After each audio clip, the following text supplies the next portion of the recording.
just 10:30.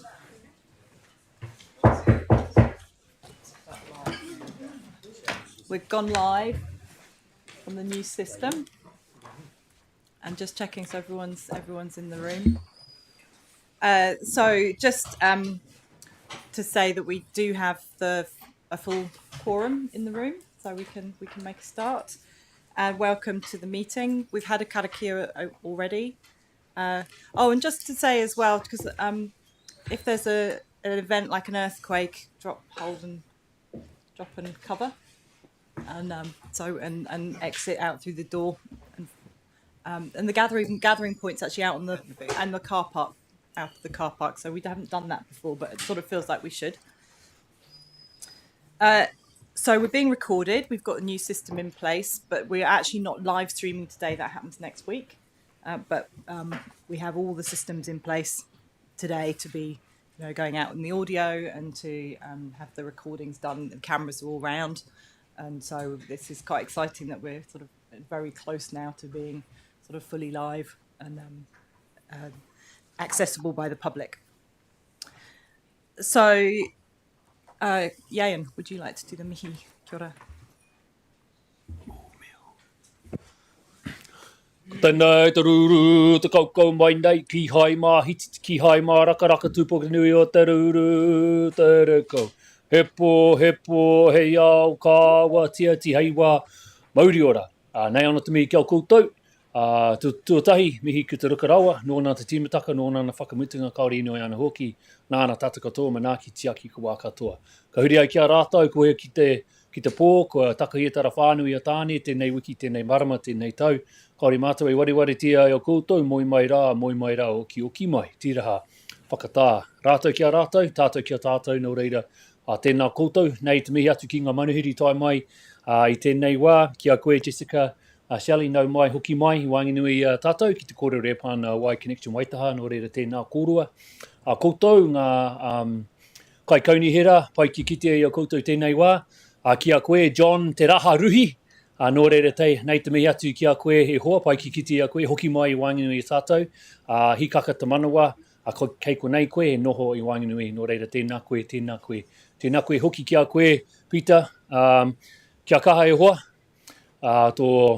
i hoki mai koe, i tēnei wā, nā reira, kei ko nei mātou, tiaki manaki i a koe, tēnei wā, nō reira mihi atu ki a koe, tū maia, tū kaha, hoki mai koe, nō reira tēnā koe, koutou katoa, huri noa, tēnā tātou katoa.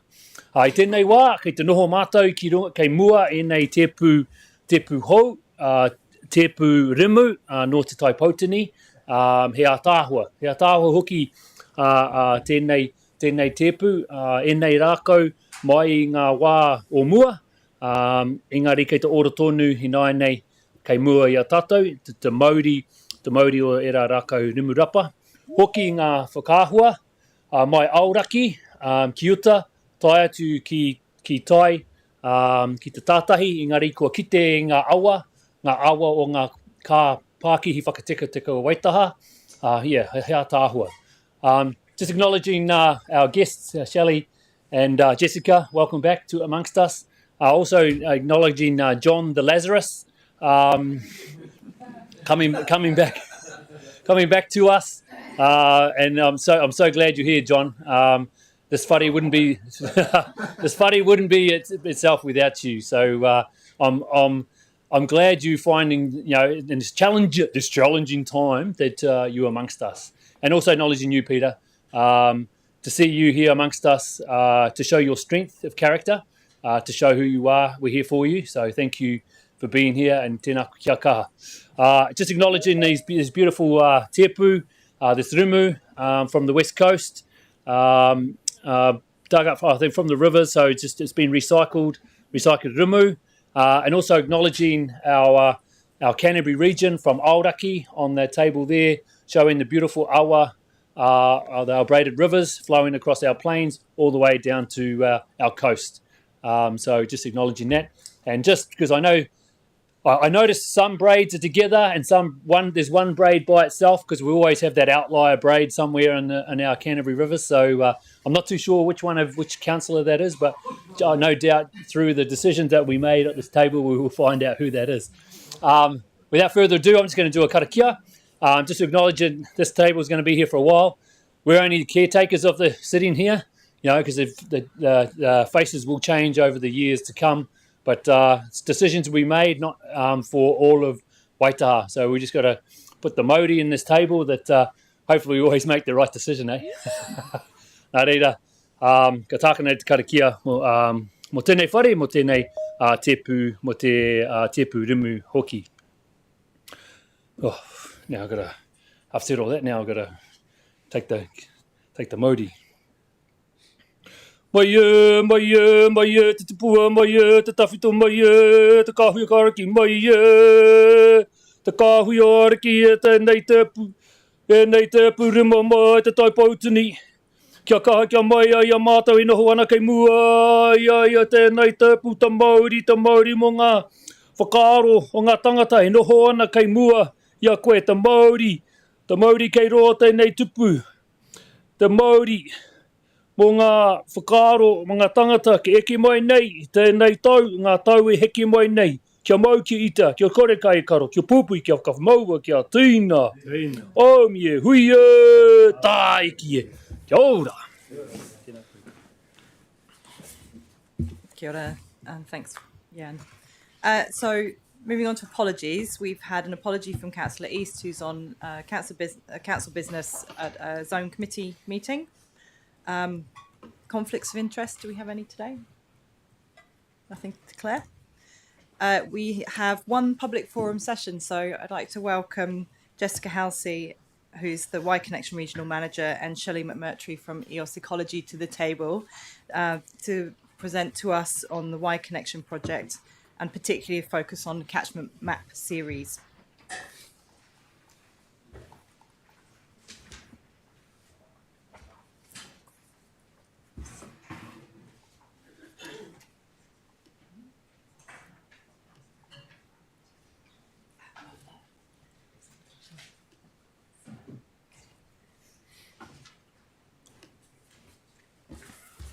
Lovely.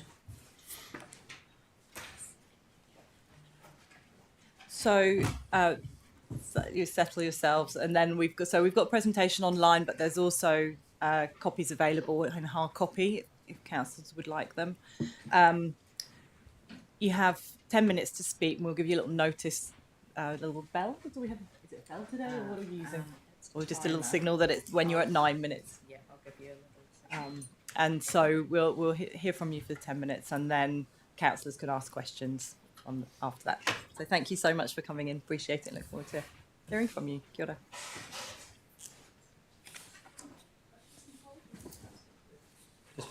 Oh, just.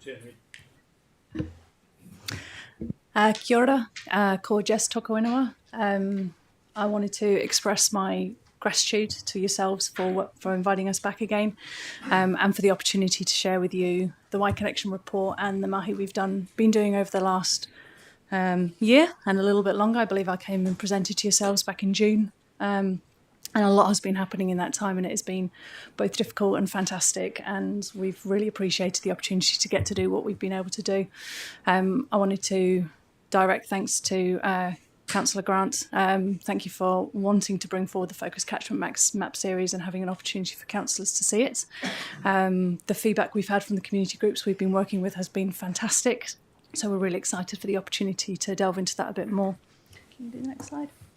I'm not going to utilise this time to delve into what we've been doing over the last year. The reason I wanted to send you the report is so you can have time to digest it yourself, and I really would love the opportunity to have further conversations with each of you about the work we're doing in each of your regions, each of your areas.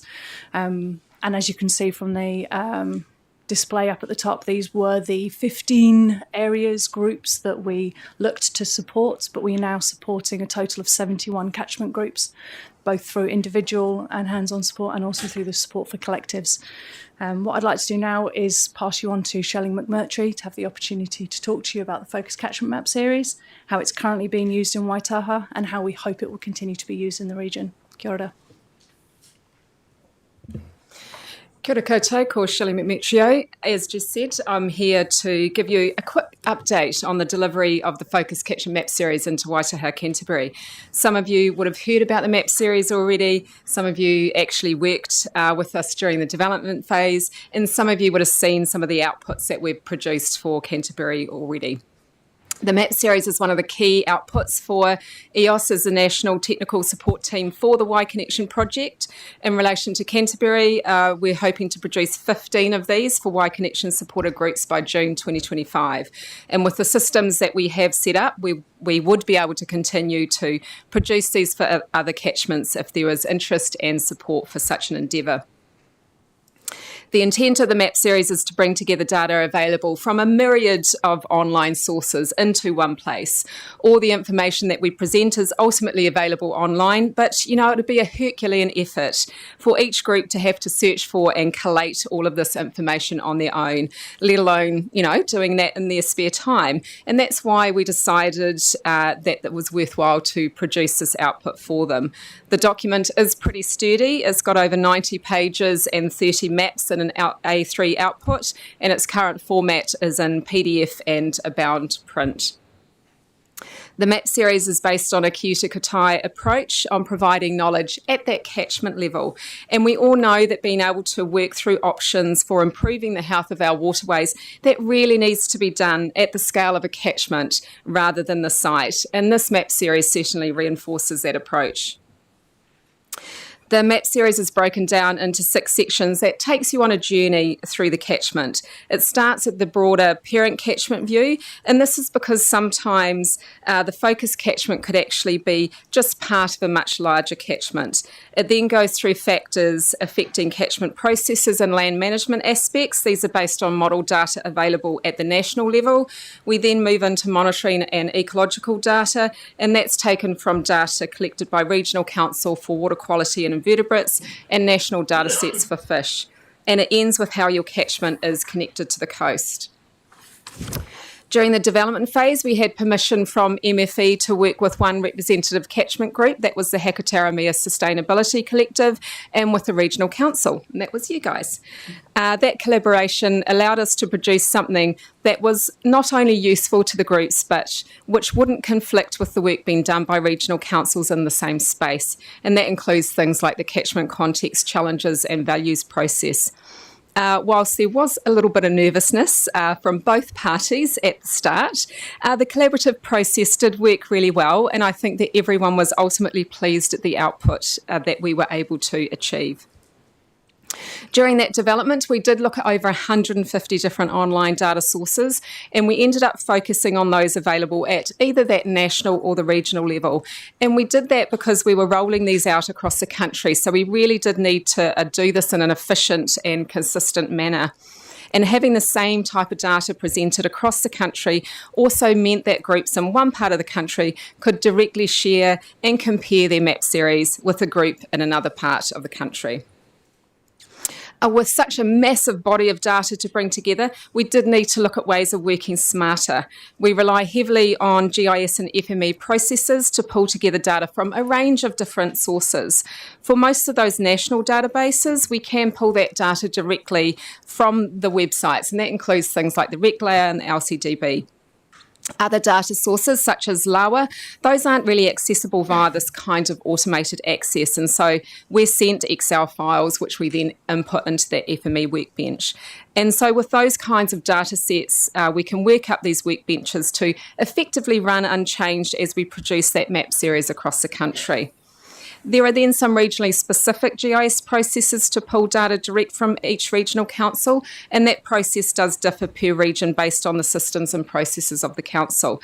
And I do have to say that working with the ECAN team on this has been an absolute dream. They've been really supportive of sharing the monitoring data that you have, and a lot of that data is also available via the fantastic Canterbury Maps interface. So that process is working pretty seamlessly now for Canterbury. During the production of the map series, we have a few touch points with our engagement team here in Canterbury, as well as with the other provider organisations across the country who work directly with the catchment groups. This includes online GIS tools to assist us and them, and that's available through a provider portal, which is a login area of the Y Connection website.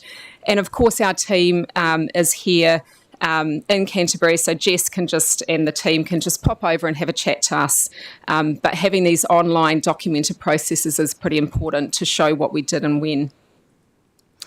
The production of the map series is also only part of that process. The support of the engagement team is also a key part of making sure that the map series is more than just a coffee table book for the catchment groups. And the process that we run through includes our science team doing a deep dive workshop with Jess's engagement team here, and to help them understand it a little bit more, and where we can point out some of the key things that we've seen when reading the document. Then our science team and Jess's engagement team, we run a joint focus catchment map series with the catchment group and take them through that as well. The overall process is tracked online via the progress dashboard, where everyone can keep updated on the project. To date, we've completed 5 focus catchment map series in Canterbury. There's another 4 in the pipeline or in progress, and another 6 yet to come.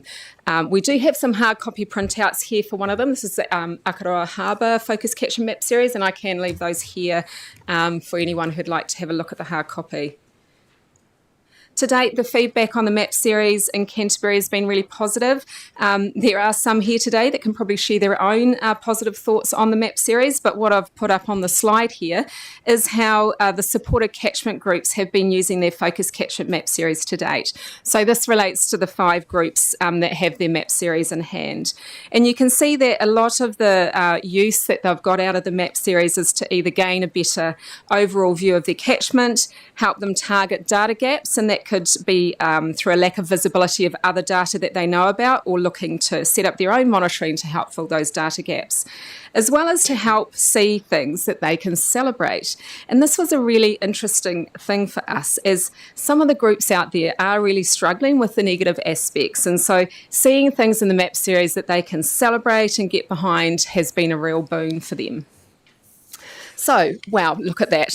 I have managed to whip through all of those slides in the allotted time that we have. So, yeah, I will stop talking now, and if there's time for questions, we're happy to answer them. Great, thank you very much. You actually have 1 minute left. That would be 9 minutes precisely. Like I said, there's been a minute extra for questions. So, councillors, can I ask, Councillor Davies, your hand first. Thank you. What measures do you have in place that ensures the reliability of the automated data collection process? Yeah, we do have quite a detailed quality assurance process that we go through. So whilst we've set up the automated processes, the GIS team, the science team and the design team that put the document together, they all have a series of QA sections that they need to work through. So that allows us to check the data, how the data has been pulled down, how it's presented, and those key touch points to make sure that what is being shown is actually reflecting what's in the data. That does mean that when we push the documents out, that the time that it takes to produce those documents, you know, we do extend that time frame out to allow for those really important checks and balances. Councillor Mackenzie. Thanks, Vicky. I'm interested in who you're working with, and it seems to be a fairly random selection of catchment groups at the moment. Are you working with the likes of the catchment collectives, and then they're following you on to specific catchment groups, or the specific catchment groups coming to you as individuals, and then you're working with them? So when we began the process back in June, first coming to presenting, I actually did a lot of work going up and down Waitaha, engaging with the water zone committees, talking to, for example, Angela Cushney at the Mid Canterbury Catchment Collective, and trying to get a gauge of where was the best place for us to be working. And then we hosted the regional hui back in September, where we invited a representative from Mid Canterbury Catchment Collective, what was then the South Canterbury Collective, and apologies, their new name has fallen from my brain, and and the Huranui Landcare group as well. They all came to the Hui, as well as other people who were working to support catchment groups up and down the country. And the key thing we did through that was not just looking at what we could do, what gaps we could go and fill in, and who we could support, but everyone else in the room, where their strengths were and what they could be doing as well. This then led to what was called our RNA and our tailored package of support, which we worked with representatives from MPI, New Zealand Landcare Trust, and ECAN, which was then deciding which groups it would be best for us to then go in and support. So that was the process that kind of took us down to who we were going to be supporting. So when you see those maps that were on there, they link within those 15 catchments, those who we listed as the catchment groups we were going to be supporting. But alongside all of those, we are working continually with each of those catchment collectives. Less so with the Huranui. They're incredibly busy and doing so much work in that space. But we work quite closely with Angela Cushney and the, I'm going to say this one, the Hikio Hines Hill Country Catchment Group. And we work well with the, I wish I could remember the name, the South Canterbury group, with work we're doing with Te Moana and the group that's not listed on there, which is Barker's Creek. So yes, we are working very closely with the collective. Cool. So there's a whole coordinated approach here going on, which is cool. So Councillor Edge. Thanks, Jessica and Shelley. It's an impressive piece of work over such a short time to bring that data together, and for me, it's really an important process in terms of looking at that catchment-based analysis, because they're different right across Canterbury from one end to the other, east to west, and in a way, what you're doing here is going to fit in, I think, quite nicely with our RPS and the idea of freshwater management units, and within those freshwater management units there are multiple sub-catchments with catchment groups. My question is, and we're looking forward to the Kaikoura one, the Zone Committee is obviously working on that now. My question is related to the next step. So you've got the biophysical data, geophysical sort of data, and is the analysis process, and what you said in that last slide was it's a starting point for more detailed analysis of wider data sets.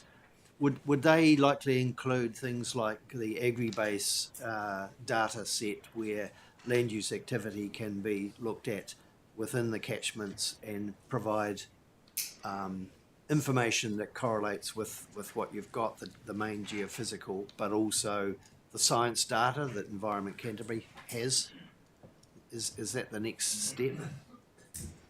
Look, it's a really interesting question. I think what you've touched on is what we're finding with the map series is that, we're producing these and we're having the korero with the catchment groups, and this provides them with a really strong baseline and a starting point. And then we're being careful that we're not telling them what to do, right? This is about providing all the information that's available for their catchment and then working together on how that can be interpreted and what it could mean for the area, and then helping them to work out, well, what's the next thing to focus on.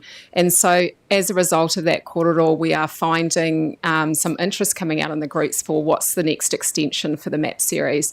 And actually we're also having some internal korero here at ECAN as well about what some of the additional map series extensions could be that provide some additional detail into the catchment areas, into the sub-catchments within each of the map series, and some advice and support on how, depending on what the map series is sort of showing is going on, how what could be done to sort of improve the situation. So, trying to increase the network of support that exists for the groups. So, we certainly see this as a starting point and helping, because a lot of this is about information and just being aware of what's out there and putting the pieces together, I think, for the groups as well. Having all of this information in one place has really allowed for some moments. And to be honest, from a science point of view, I've had a hell of a lot of moments as well when I've looked at all of this information kind of layered together.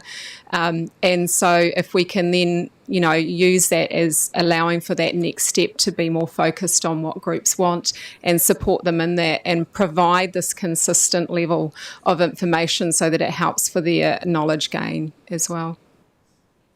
Thank you. Councillor Korako. Tēnā kōrua, Jessica, Shelley. Hey, thank you for the presentation. I just want to ask the question around the engagement with mana whenua, because I see that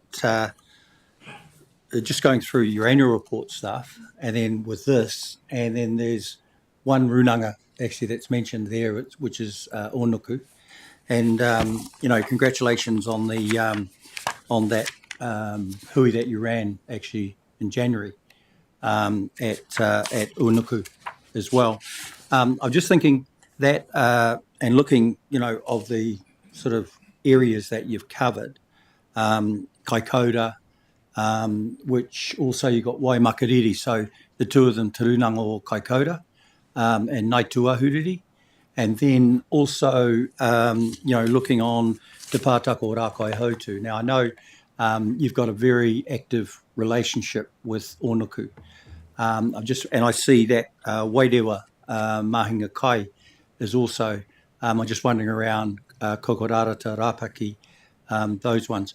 The other part, so that's the first one, just acknowledging those papatipu that are probably not quite on your radar, or you may have actually tried to engage with them.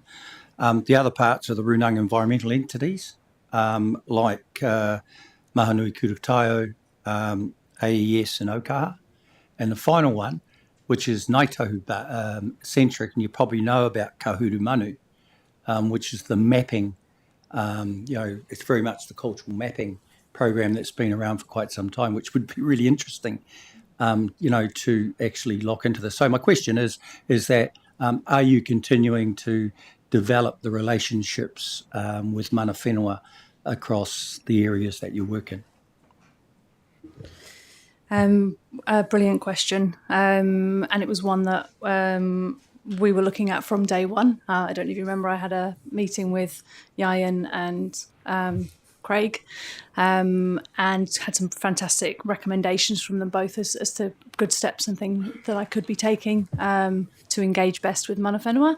And from day one, we have reached out and we've kept regular comms, and feedback we've had from some entities is we're just too busy at the moment to take this on, but we've gone, that's not a problem, I'm going to keep sharing comms with those as we work. And yes, with Onuku, we've had brilliant relationships with them. It's been fantastic to get to work alongside their beyond brilliant plan they've got for the harbour, and yes, with Wairua as well. We also work closely with Arawhenua, with the group, with the work we do with Ahuriri Catchment Collective Group. We were invited to the hungi that happened recently down there, which was great fun to be with, and Waihau being the other group that's listed on there, although they've not been able to engage with us actively because they've got a lot of internal work that they're doing currently at the moment.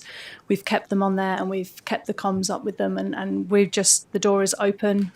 We don't want to inundate with information, but we do share progress as we've been going along. Just one last point, and the Focus Catchment Group mapping series would be, I think, a catalyst actually to re-engage, and because that is really, just looking at that work, is really, I think, part of, what would really get them to engage. So, kia ora. Thank you. Thanks for your work. Thank you. So, Councillor Mackay. Through you, Chair. Thank you very much, Jessica and Shelley, for coming and revisiting us, particularly Jessica, because you know that I was one of these people that was really confused about what role you could play when you first came to visit us. Look, I'm absolutely impressed with the map series and have told you that. Anyway, but I just thinking about your next steps, and I understand you've got funding until June 25. Is there conversations going on for continuing funding from probably both MPI and MFE or any other agencies? Because I think that's quite important to to carry on building on what you've actually done, because it's very impressive, particularly the map series. Thank you so much. It's great to have that feedback. It has been conversations we have been having continually, both mostly with MPI, with other entities as well, to look if there's opportunities for the Focus Catchment Map series and the support we've been able to give within the region to continue. So it is very high on our list. We've have regular meetings as to what funding options we're going to be looking for next. But we're also wanting to kind of analyse the work that we've done to date to when we're looking for funding for us to be able to continue. So we're really highlighting where the benefit has been, what we've actually been able to do. Because it's one thing to say, oh, we've been doing a really great job, you should fund us. What we want to be able to do and what we've got a good track record is show the data and the feedback and actually what has been going well, what are the key things that we can do and what are the key gaps that we can continue to fill. So yeah, it is very high on our list. Hopefully we get to stay around forever. And look, if I can just add to that as well, and I'm going to be really honest here because I think you've raised a really good point. You know, there's a lot of good mahi going in through to end of June and June 2025, and the concern is what happens after that, not only because the groups are getting supported and there is, you know, a huge amount of effort that's gone into this work, and so continuing that on is, you know, costs less, is more efficient than picking something up, putting it down, picking it up. It has been challenging, obviously, with the wider things that have been going on, you know, in Aotearoa, New Zealand, in terms of trying to have those conversations. And so I would put it out there that any support, even if it's just support from the point of view that you are supportive of the work that's being done, if we can have that sort of in writing, then that's going to be really useful to put that back to MFE, MPI and so forth, and try and get that corridor going and getting support beyond June 2025. So thank you.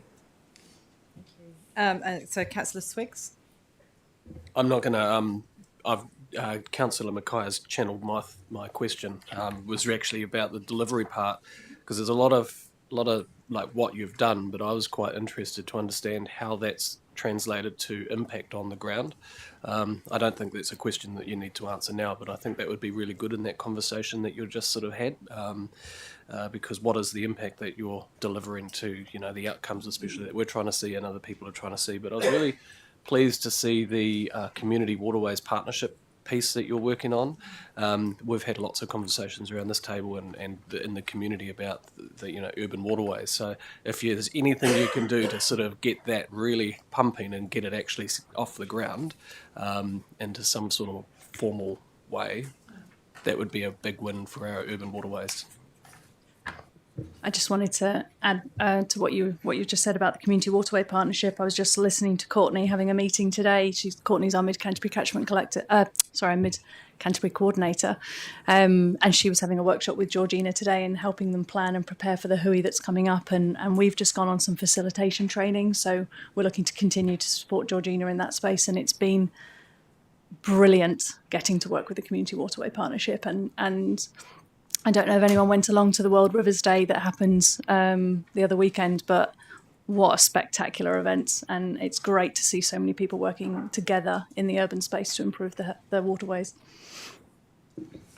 And if I can just add to that, I think, you know, you've raised a good point about impact on the ground. And I think it's also what is impact on the ground, because ultimately the Y Connection project wasn't about action. It wasn't about planting more trees, putting up fences and so forth. It was, you know, a key part was, you know, how do we collectively raise the general awareness and knowledge of the wider community? Because, you know, once we have that, then we can, you know, all sort of move the Whaka in the right direction. And so the challenge for us is to work out how can we show, you know, that impact, because if we can even change the minds and thoughts, hearts and minds of one or two people, you know, in an area, I think that can have incredible flow on, you know, beneficial effects into the future. So again, trying to have those lasting change points as well, so that this is it's a change of how we look and interact with our environment. Yeah.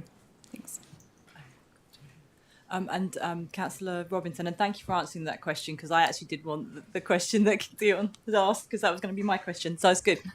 And Councillor Robinson. Sorry, I've been on the list for a while and I forgot I was on the list. Sorry, you were the No, yeah, it's you were last to put your okay. hand up, but... I just wanted to comment to say your work is always good, and I appreciated having a wee chat at the Rivers Day the other day. I'm more interested too in the aquifer recharge that you highlight in one of your maps, and the details around that. Are you talking about managed aquifer recharges or just the natural process of the recharges?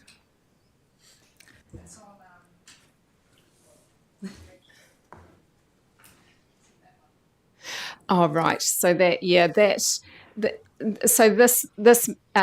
diagram is a diagram that we have in the map series just to help people understand how catchment works. And so the aquifer related groundwater stuff there was just to show people, it was more just a general sort of comment that quite often what happens in catchments when people are looking at the catchment, they're looking at the surface waterway network and they're not seeing or thinking about what's happening underneath the ground and the connection that has. And so this was about sort of connecting them sort of visually with that. So what's happening in the top of the catchment, while it might not be it's not just about those surface waterway connections to the bottom of the catchment, it's actually about those groundwater connections as well and how those interact. So whilst the map series doesn't deal with groundwater and it doesn't deal with aquifer, this was more about making sure that that was top of mind, part of that wider thing.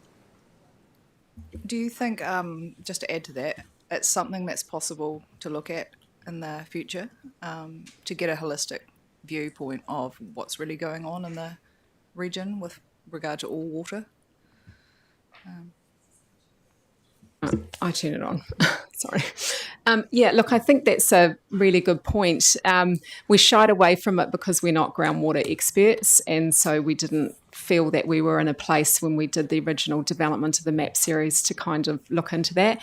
But I think one of the advantages of having the map series out there now and having people comfortable with it is, again, looking at what are those extension sort of components. And, Canterbury is one of those places where the groundwater is so much a part of this corridor and we shouldn't really be separating those two out. So if you can, I am very thankful that you raised that, and what we don't want to be in a position that we're saying, hey, we should be doing this, we should be doing that. But if we're hearing that and if that's being asked for, then I think that allows us to sort of then move on and go, well, how could we make that happen? And obviously that would require working closely with the Econ Science team here on that, because they have the knowledge and expertise in that area. That's great, thank you. I think the amount of questions highlights just how interested everyone is in the work you've done, and it does look really fantastic. I'm really excited to see, hopefully, how far you can keep this going and beyond June 25. I think the absolute least we could do is to support you in any time you need written support. Sounds like you've got a very good relationship with our staff, and so hopefully you'll be able to let us know when you need that support. But also really interested to hopefully you'll be continuing that close relationship with our staff, and where there are opportunities such as just being discussed, that we're able to sort of see how we can work collaboratively on those things. So thank you ever so much, really appreciate your time. Kia ora. Thank you. Kia ora. So resolution, there's a resolution which is to receive the public forum from Jessica Halsey and Shelley McMurtrie on the Y Connection project regarding agenda item 4.1 public forum, and provide a reply to Jessica and to Shelley as soon as practicable. So we'll come back to you. Moving. So Councillor Pauling to move, Councillor Sunkel to second, and so all those in favour, please say aye. Aye. That's passed. Kia ora. Thank you. Where would you like me to leave? That would be lovely.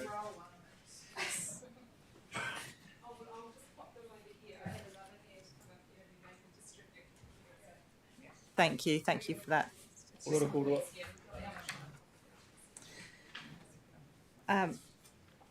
So moving on, so we've got no deputations or petitions, we've got no extraordinary or urgent business, and we have no notices of motion. So we're then into agenda item number 7, and that's minutes from the last Strategy and Policy Committee meeting. So, has anyone got any comments to make on the minutes? Any points of accuracy? Nothing. So, in that case, if I can pose the recommendation that we confirm the minutes from the Strategy and Policy Committee held on 4th of September 24. So Councillor Mackay will move it and Councillor Ward to second. All those in favour, please say aye. Aye. And all those against? No one. That's carried, thank you. So then we're moving into these are now report items for decision. And so we're going to go, I'm going to suspend standing orders for this part of the meeting. So here we go. This is what I need to do. So we going to suspend the standing orders till the end of the meeting. You can see it all up on the board. I don't need to read all of that. So I've got Councillor Pauling is happy to move that. Can I have a second for that? So Councillor Robinson second. So all those in favour, please say aye. Any against? No. So that's carried. And actually, I probably should have said the reason for doing that is so that we can actually have quite a fulsome discussion on the next agenda item, rather than it being in a very sort of formalised, each person gets their turn to speak. Although I would appreciate that we, have some manage out the way we talk. It's not just a free for all, but you know what I mean. So item 8, I've got now.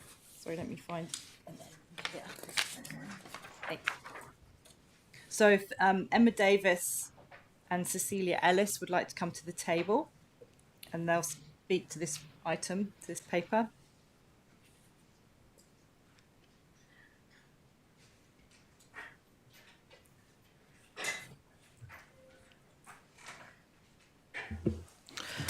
Kia ora koutou. Today we're here to present the Strategy and Policy Committee Forward Work Programme for endorsement. The Committee Forward Work Programme has been developed as a tool to support a strategic and proactive approach to agenda setting and provide visibility of the matters to come to the committee. This Forward Work Programme has been informed by the strategy and policy guidance needed to meet commitments made through the long-term plan Council adopted in June. There are 2 aspects to the Forward Work Programme that's attached to this paper. There's a shorter term look at the upcoming agenda items, which also includes some planned workshops to come that are relevant to the Strategy and Policy Committee. The workshops are included for visibility, given that in the strategy and policy development process tend to lend itself to workshop first before coming to the committee for guidance and decision. And the next version of this agenda review will include the 2025 meeting dates. The Forward Work Programme also includes a high-level timeline of relevant matters for the Strategy and Policy Committee. Recognise that this largely outlines the strategy and policy products to deliver, and I note that a drive of the new committee structure was to support the integration of work towards outcome measures set out in the long-term plan. So the strategy advice on these matters will be grounded in the context of those outcomes sought. Also just wanted to note the committee purpose to provide guidance on current and emerging issues of local, regional and national significance in the wider context of this changing external environment. The Forward Work Programme will be reviewed in agenda items to assess these current and emerging issues. For example, implications of the central government legislative and policy programme, and a high-level timeline of central government reform relevant to council and local government is also provided in the attachments for context. So we're seeking endorsement on the Committee Forward Work Programme today, noting that it is an iterative document developed at a point in time as council and staff transition to the new committee structure, new governance arrangements and transition to the core services delivery model, and also in the context of the changing external environment. It will be used to inform agenda planning meetings with the committee chair and deputy chair, and it will come back to the committee a couple of times in the year for review. I also just wanted to note that Forward Work Programme has been developed for the Regional Delivery Committee as well, and that's due to go to the committee next week. So they've been developed in parallel just to understand the respective committees' purposes. So we'll take questions of clarity and feedback on the Forward Work Programme today. And we have some staff in the room to provide clarity on items as appropriate, but we will take feedback away and just consider how that aligns with the long-term plan commitments in alignment with outcomes sought, and consider those through agenda planning meetings and future reviews of the committee Forward Work Programme. So, thank you, Cecilia. So really just to emphasise this, what we've captured here in this paper is what the work programme looks like off the basis of the long-term plan that we've just approved. And so this is really the opportunity to sort of reflect on that, think about what might be coming forward for the next annual plan, if there's something we see that we feel is missing and want to sort of raise that onto the agenda. This is the sort of time and the discussion to have for that. But fundamentally, we've got on paper what's been funded, what we've got staff committed and currently working on, like that. You know, it's not that everything's stopped to wait for us to come up with a programme. So yeah, we'll have a discussion. So we've got Councillor Robinson first. Thank you for bringing this on paper. So the long-term plan looked at a targeted regional coastal environment plan to be notified June 2026. This schedule on page 20 does not reflect that. It's showing the end of December 2027. And yeah, it's just, can I, is there a reason that isn't quite accurate or following that? It's showing that it's been developed all the way right up to 2027, 28, and that is part of the integration, but the targeted plan review was for June 2026. I could take that away and look at that and just, amend that if need be, yeah. Guess is there do you think there could be a precautionary mistake in that table, or is it known to be changed? I'm unaware of it, so thank you. Catherine. It's certainly intended that it reflects the current timeframes. So It may just be including the hearings and decision making period as well, but we'll come back to you on that. Yeah. So okay, Councillor Mackay. We're in discussion. We're in discussion, is that correct, Chair? Or are still questions? Questions I think at this point, and then we can have discussion and we can invite staff back to the table to answer questions when we're in discussion, in fact, if we need to.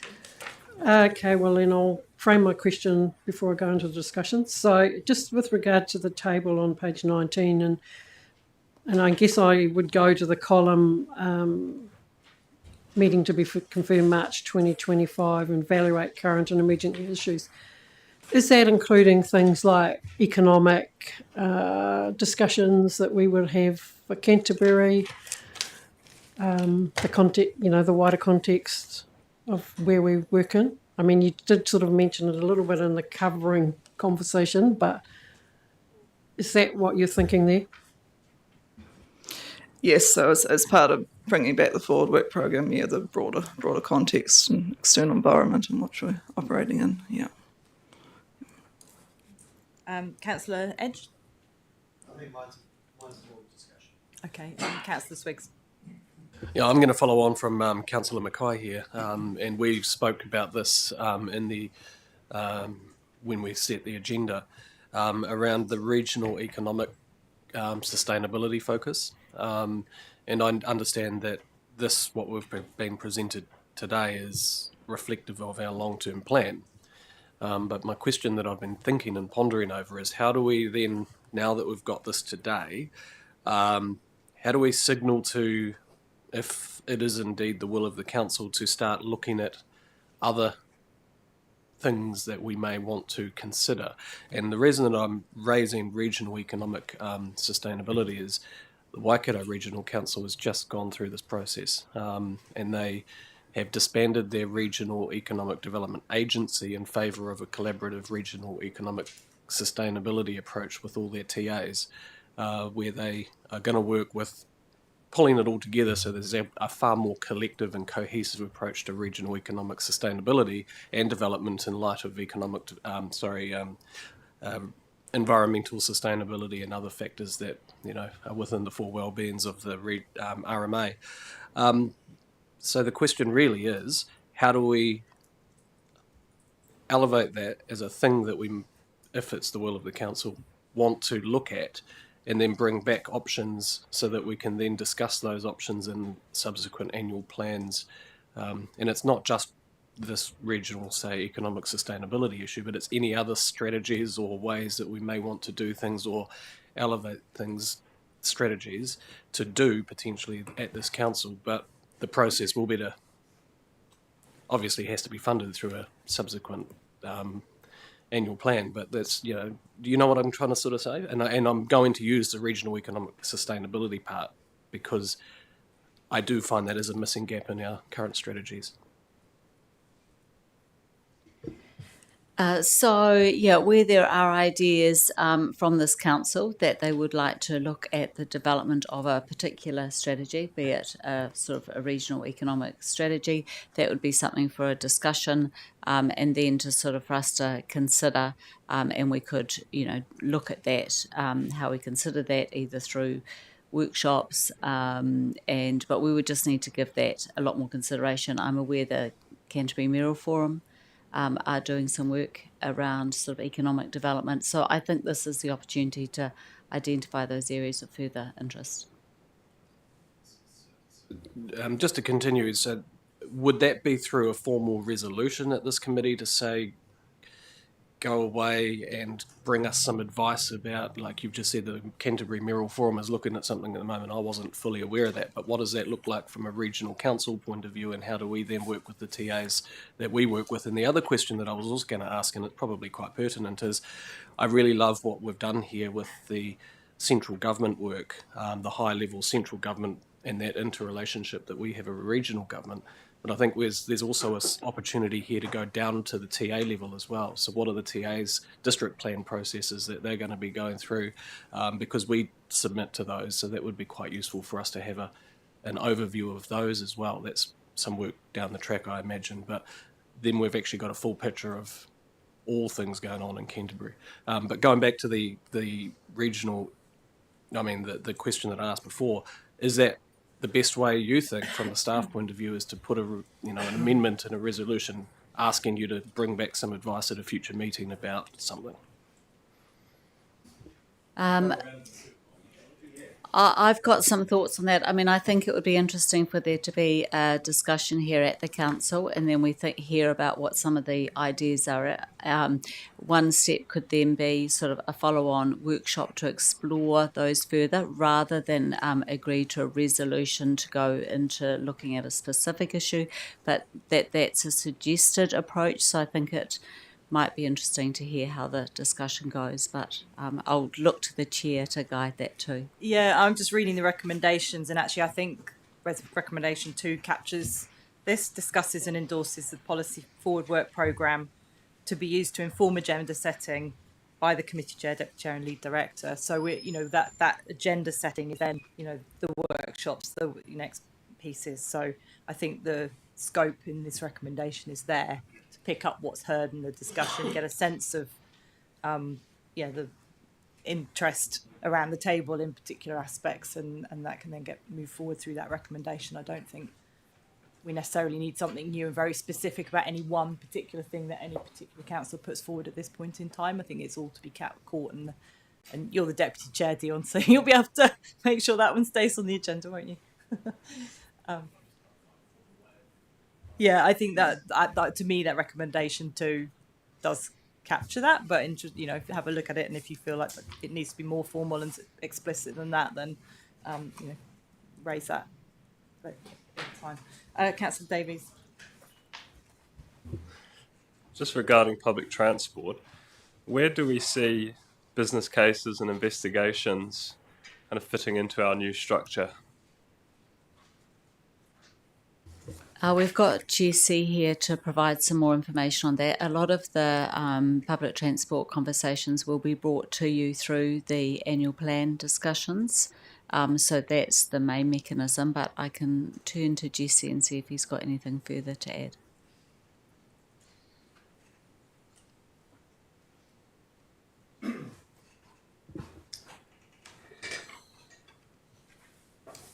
Kia ora koutou. Yes, good question. As we go along through the process of developing our plans and strategies and bringing back work through the committee, we'll need to inform some of the business case processes that we undertake. Some of it will be maybe through this committee, and some of it may be through the regional delivery committee as well. And certainly influenced by where we go with our annual plan discussions and the work program that we have. So, it just depends on the context at the time. But there are definitely avenues to bring that through to council as well.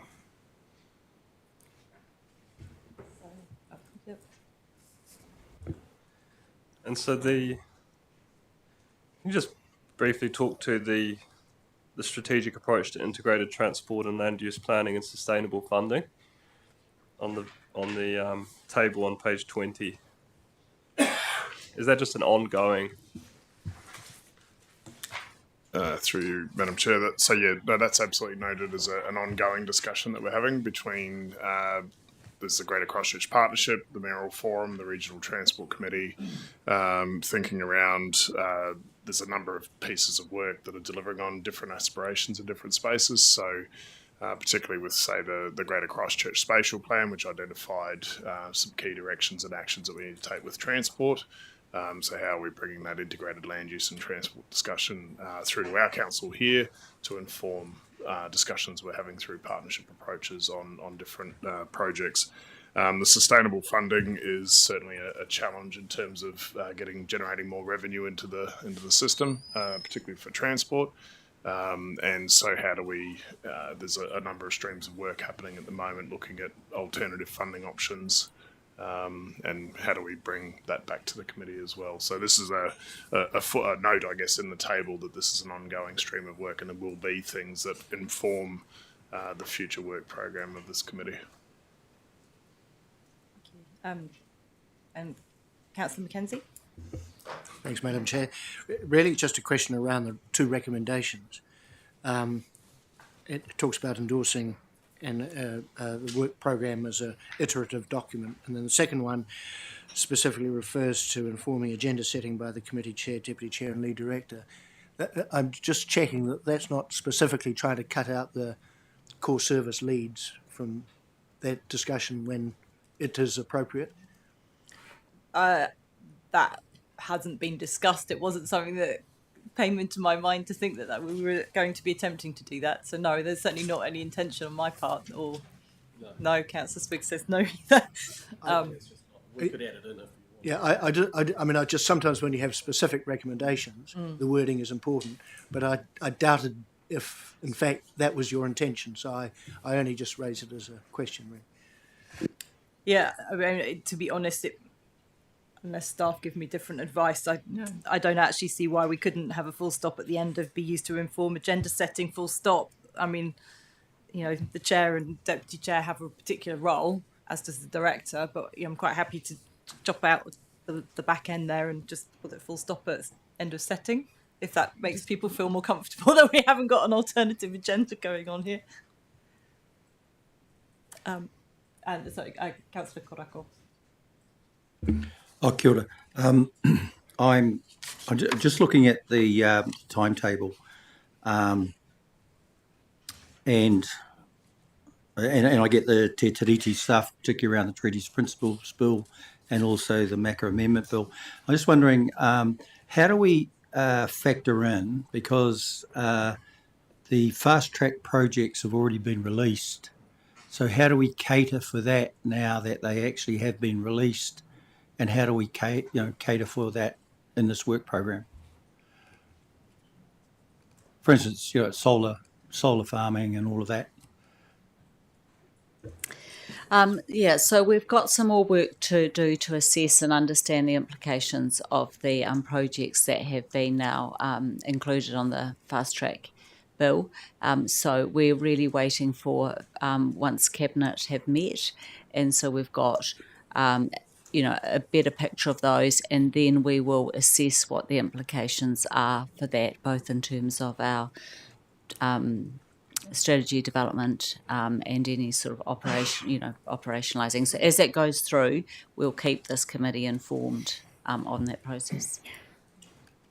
So I recognise the fact that it's only just been released, but have you had the opportunity to look at it and actually identify which ones are actually going to be subject to work here?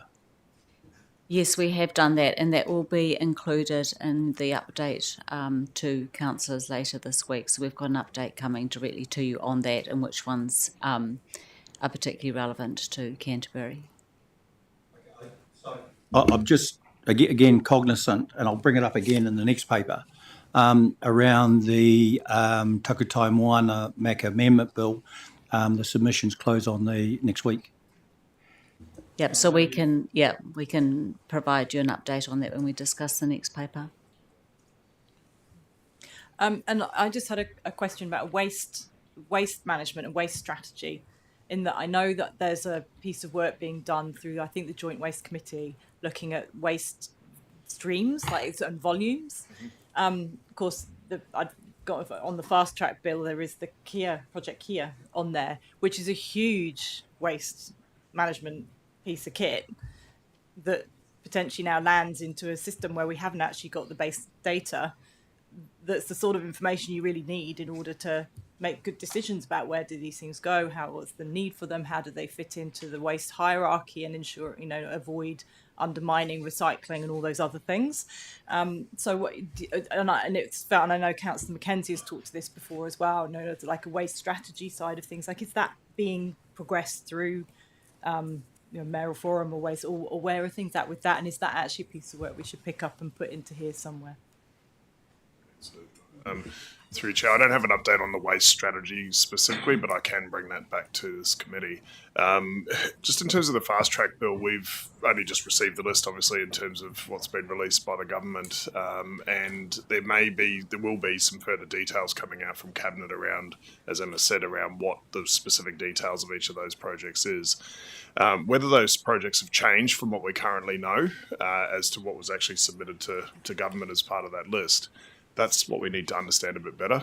For instance, as you mentioned, Councillor, around the solar farms and those type of things, those projects will be, once we know a bit more of the detail specific around those projects, we can bring that into the work that we're doing. So, for instance, through the Mayoral Forum, we're doing an energy inventory at the moment. So understanding all of these different projects across Canterbury and where they are will be really important information to include within that energy inventory to then launch us into whatever strategic thinking we do after that around our energy supply, energy security, and those type of things.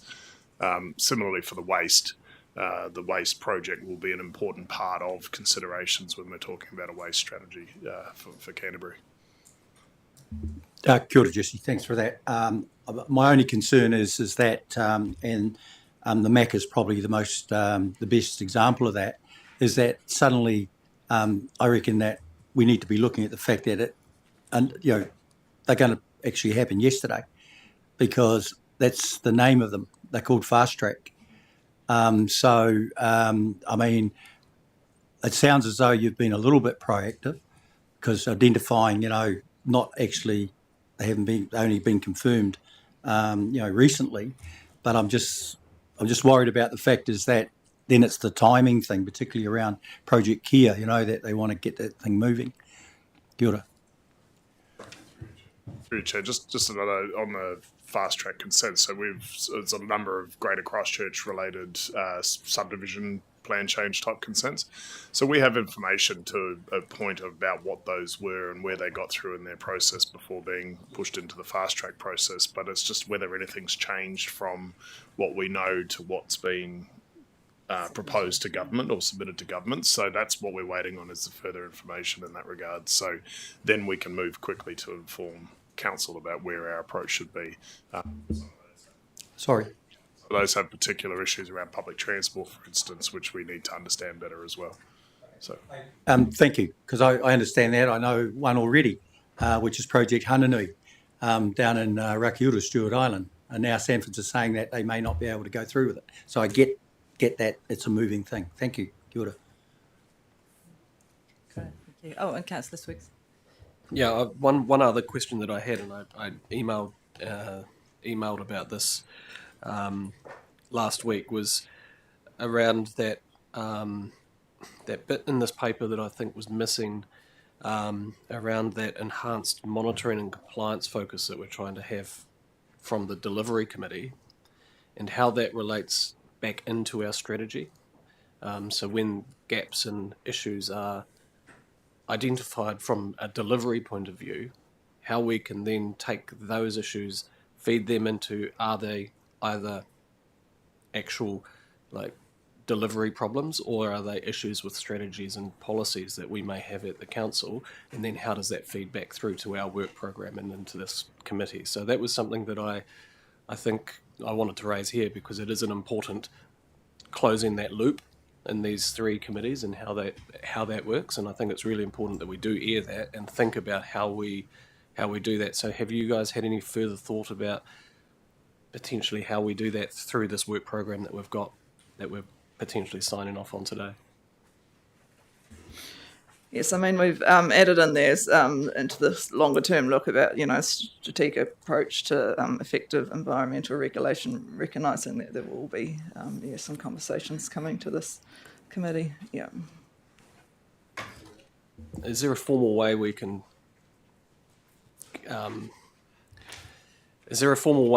get that recognised, and it might not be something that we do right now today, but is there some way we can formally recognise that, especially with Nick and Claire and I really like especially that point that Councillor Davies said. I think that's very, very important as well. I hadn't thought about those specific strategies and plans that have been made.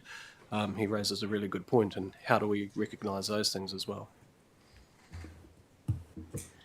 I think the development of the forward work programs is a step to actually achieving that, and actually giving us that more proactive forward view of what are the pieces of work and the interdependencies between those. And obviously, as the Regional Delivery Committee sort of fulfil their function around assurance and identifying issues, then they can refer those back to council, or they could be picked up by strategy and policy in terms of implications. So this is really both the forward work program for both committees is sort of a mechanism for actually addressing that and making sure that there's good connections between those.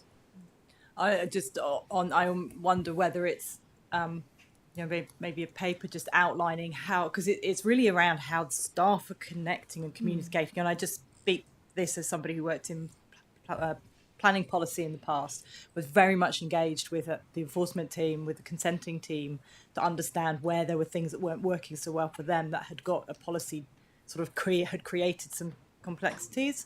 And so I would expect that communication and that loop is happening, and it's happening within the management side of things, and so we don't see it. But I wonder whether that actually is something that's worth, or if it's not, then that maybe needs to be thought about. But I don't know, Catherine, if you've got any views on that.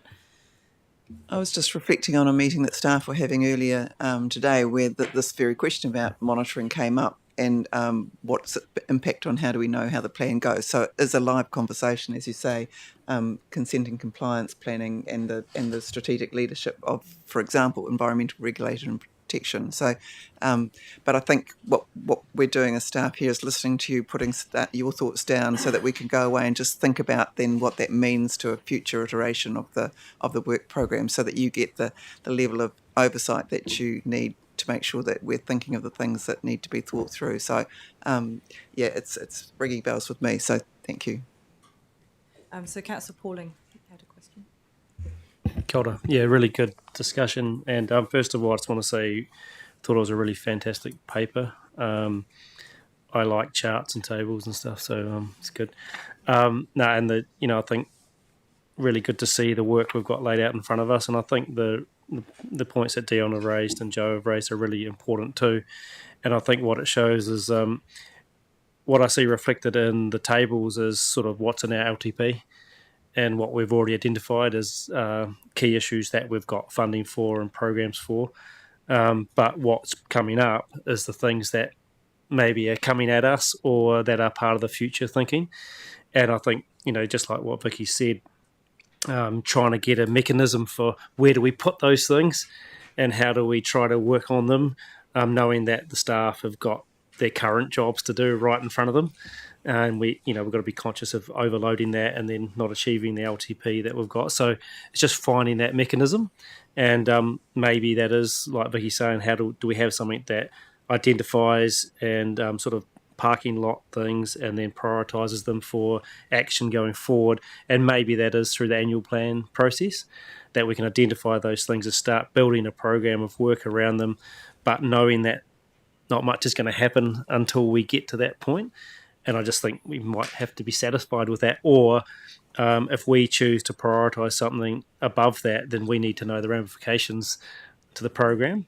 And I mean, that's okay. That's our job as governors, I think. But we've just got to be real conscious of what the mechanism is to do that and how that rolls out.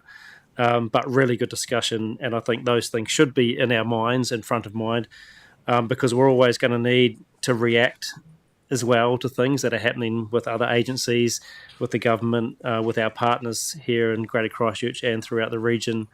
So how do we do that to be nimble? So I just think finding that balance between what we've currently got in front of us, which is massive, as you can see laid out here, and then those things that are just going to keep brewing away and we're going to have to do some thinking about. You've raised waste, there's energy, the PT asset stuff, I totally agree. We should be constantly thinking about that and where do we just focus that energy. So, awesome work. Really think it's great. And Councillor Scott. Yeah, I totally agree with what Craig's just said. I think some of the stuff that we've got down here is operation and tactical. I mean, it's not strategic. We've already done that stuff. We've stuck it in somewhere. The changes we need to make around PT and the funding is a tactical response to what's happening in terms of the funding. So I don't see that as strategic. I think the opportunity for us is to look outside the building and the things that are going to affect us, and there's plenty out there. But then just supporting what Craig said in terms of how do you sort and prioritise those. And I think that's your issue, Chair, how you do that. Because the capacity to deliver some of this stuff that you might bring in because you think it's important is going to be difficult. We're constrained in terms of funding and people and all those other things. So you've got to be really careful, but we've got to be strategic, not reactionary. So I'll speak more to this later. Vicky, thank you. Yeah, and to that point, that's precisely why we started with what are we actually doing and what's in the LTP already. So if for exactly that reason, So is that all questions? Or staff, would you like to respond to Councillor Scott's korero there? No? Okay, so you're welcome to leave the table and then we can have further conversation. So.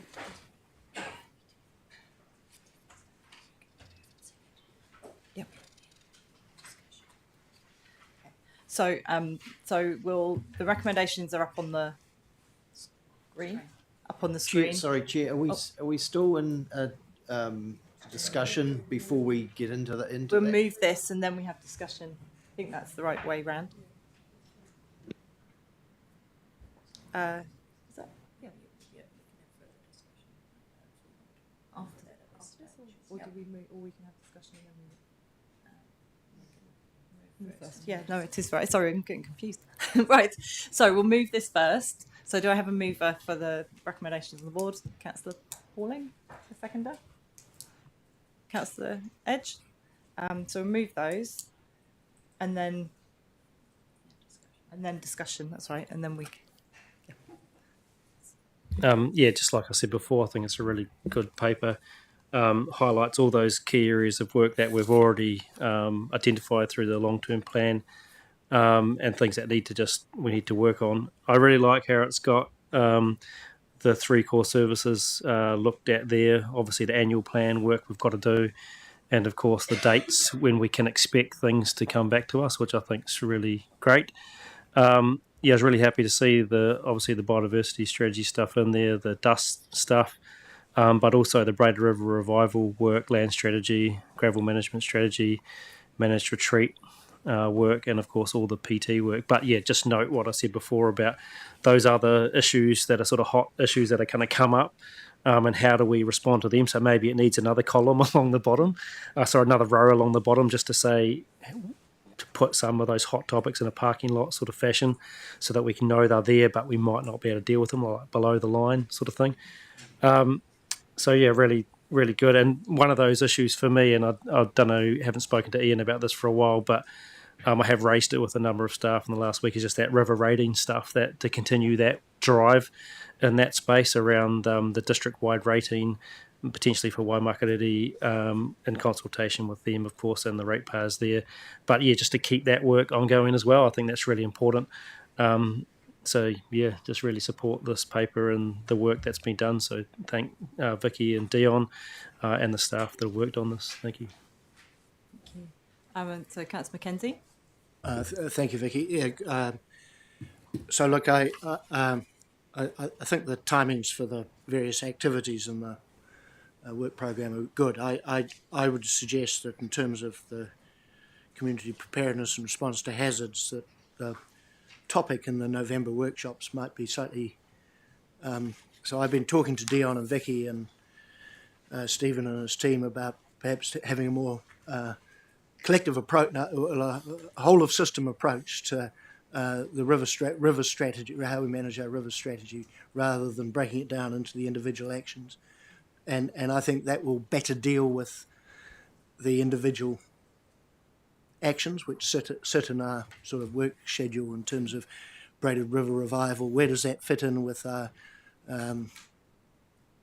strategic approach to river resilience and sustainable funding, which is the district-wide or regional-wide or however funding system we might move to, and where does that fit in within the management strategies around how we manage the rivers, and part of that is the gravel management strategy. So I think if we can get a overarching strategy for how we work our river systems, or manage our river systems, then the other things perhaps more logically find their place within that overarching strategy. So that's what I'm proposing, and that's what I'd like to suggest might be the topic of the workshop. And you can have specific topics, but we'll continue to work with Vicky and Dion and the appropriate directors to make sure that we've got that right. Yeah, and that interesting, just because one of the things I wanted to sort of flag, and I've spoken about before, is that actually we forget about the drought aspect, albeit it's very much been present recently.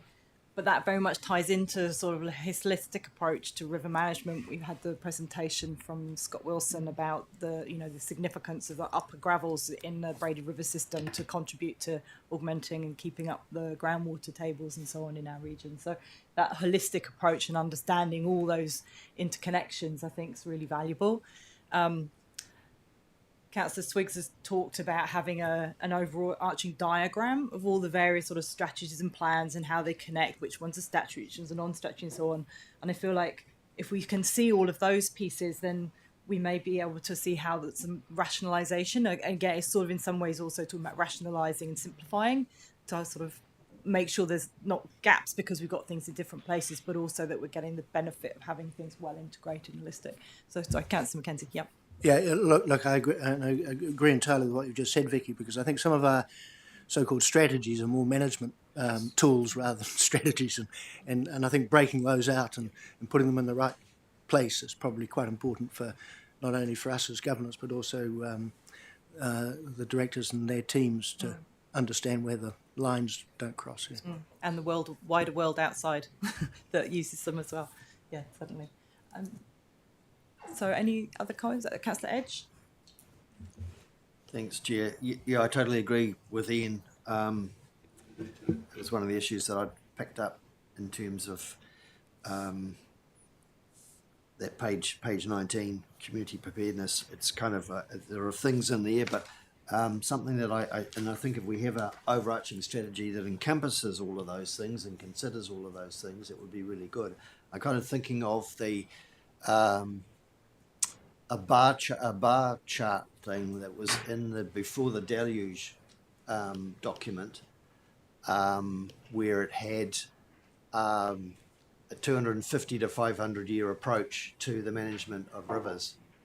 To me, we're there now in terms of the multi levels of tools that we can use, and looking at that as a key as well. But I was wanting to also include in that sort of area of thinking, looking at the land and property portfolio land and property work that I know Giles's team's been looking at.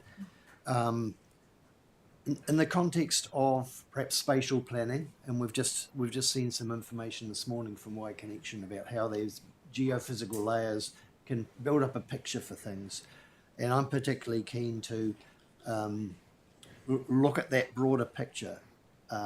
Say with the Waimakariri River corridor, that brings into play things like land ownership, river protections, biodiversity, recreation, our regional parks, our energy, our land ownership.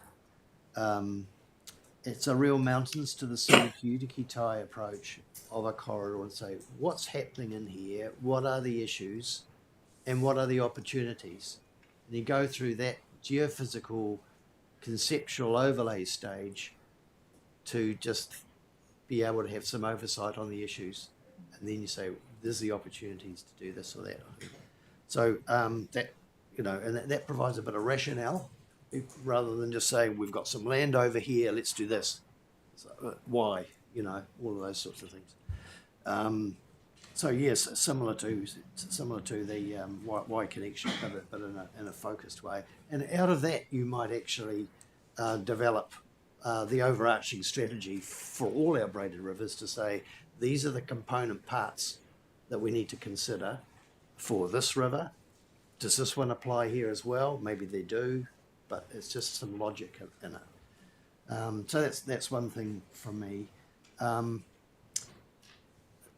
Yeah, that would be really good. I mean, I'd like to extend that in terms of your overall strategies, is to look more closely, take one of the Y connections, say it's Waimakariri, the bit they did in the Waimakariri zone, and look at that from a catchment perspective, taking to that next stage we talked about with them, that they haven't gone to that next stage, about the groundwater issues, the pollution issues, the land use issues, and just seeing what's the next steps, and use that as an example to say, well, this is how that would relate to our RPS, our freshwater management approach, or management unit approach. So anyway, that's just potentially they're linked, but obviously the program, and I think as Craig says, that maybe it's a bullet down below, but I'm really keen to pursue quite quickly the land and property of a river corridor. Just on page item 11, just a couple of other things that I thought would be useful. Item 11. In terms of facilitating your program, you've got workshops and stuff. Where do we fit in, say, invited guests to support the workshops or support the strategy, so that we're saying, okay, we're going down this road. So just consideration of where that might fit. Yeah.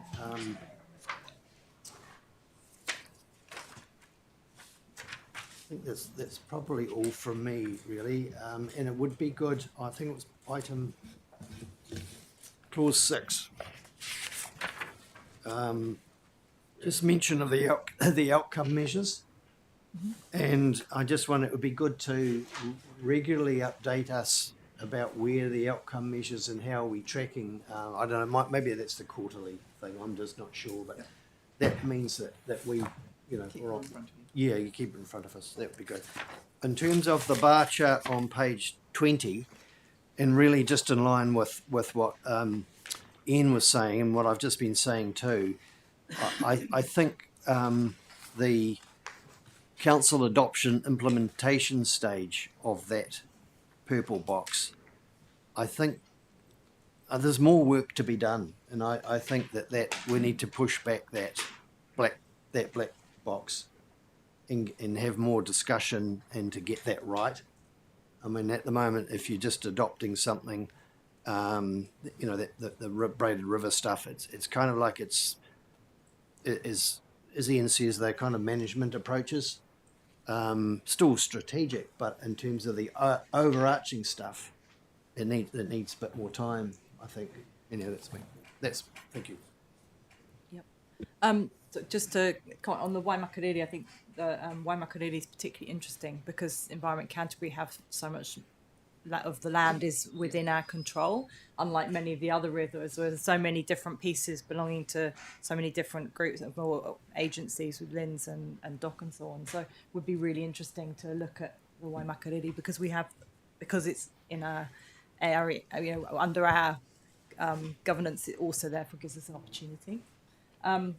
So Councillor Korako. Kia ora. Look, I really do like Councillor Edge, the way that you know, he's kind of talking about you know, things in what you've just said. But I probably come back to what Councillor Scott actually said around strategic and tactical, because a lot of what Councillor Edge is saying is more tactical, and so we got to then think about, okay, it's raw.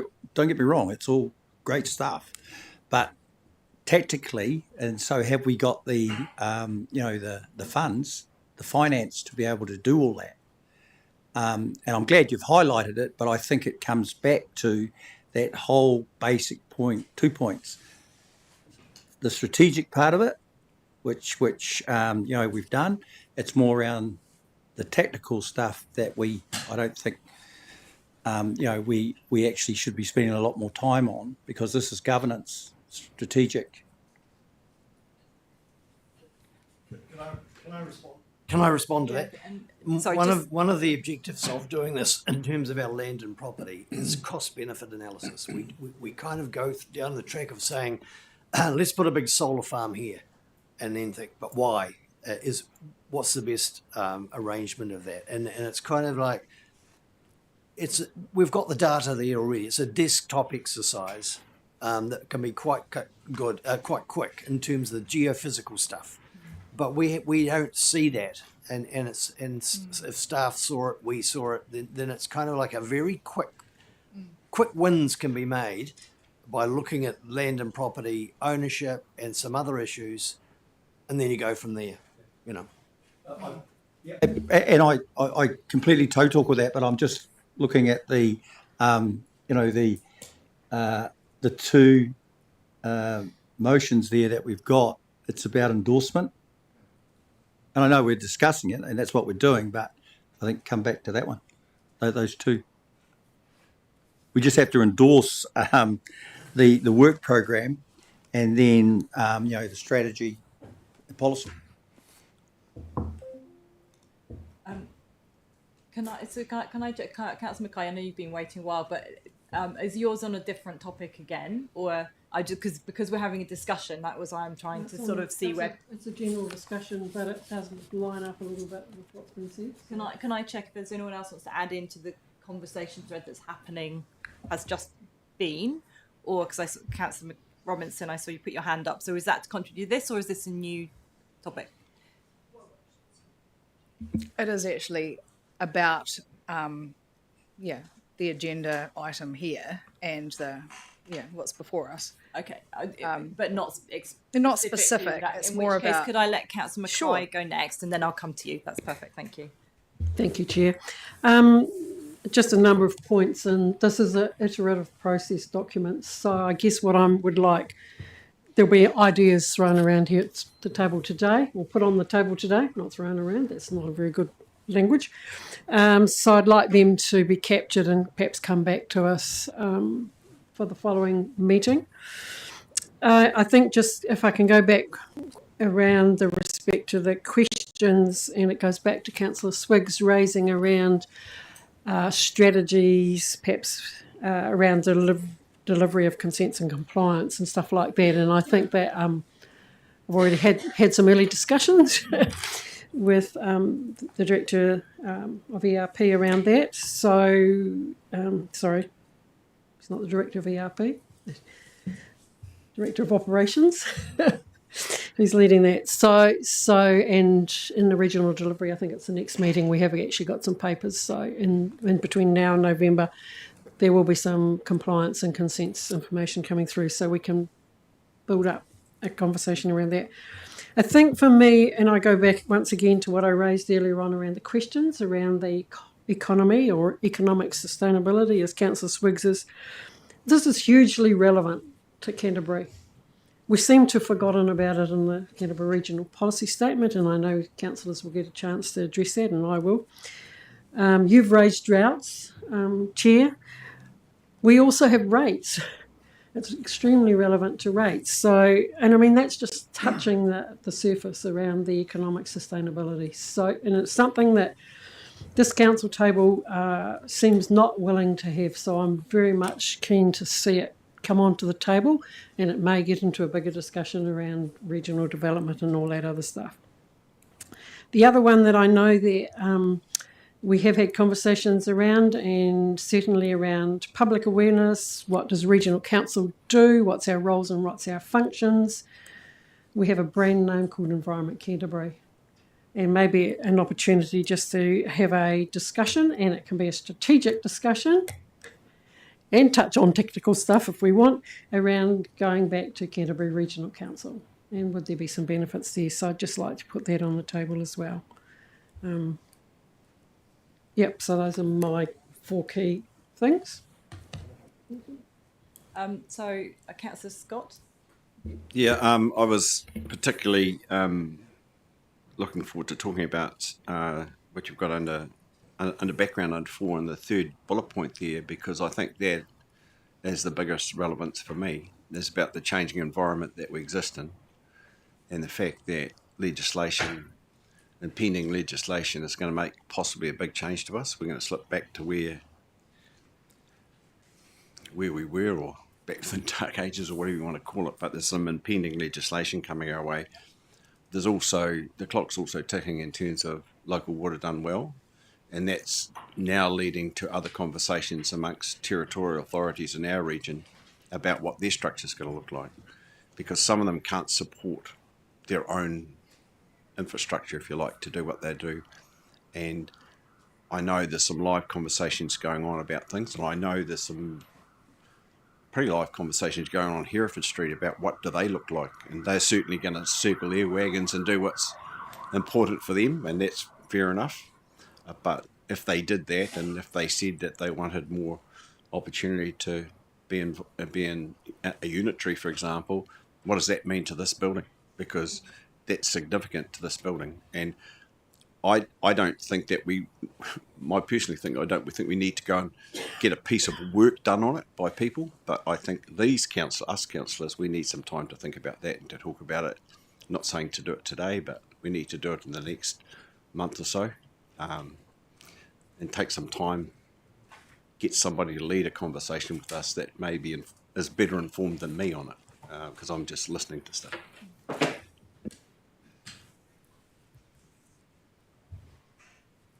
Okay, and then I've got Councillor Robinson. Yeah, I just want to agree with a few people at the table, actually, especially Councillor Edge. He reiterated a lot of thoughts that I've been having during this discussion.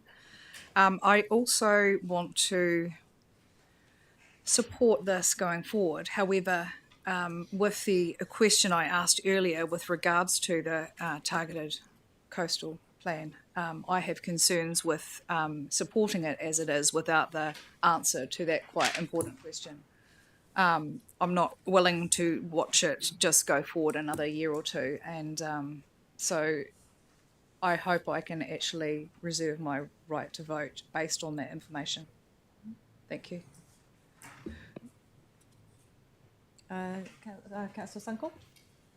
Thank you, Madam Chair. I guess coming back to Councillor Swiggs and Councillor Mackay and looking at economic development and also in my mind the economic outcomes of decisions we make at council within consenting and processes. And there was a conversation some time ago about employing, I guess, an in-house economist at some point in time.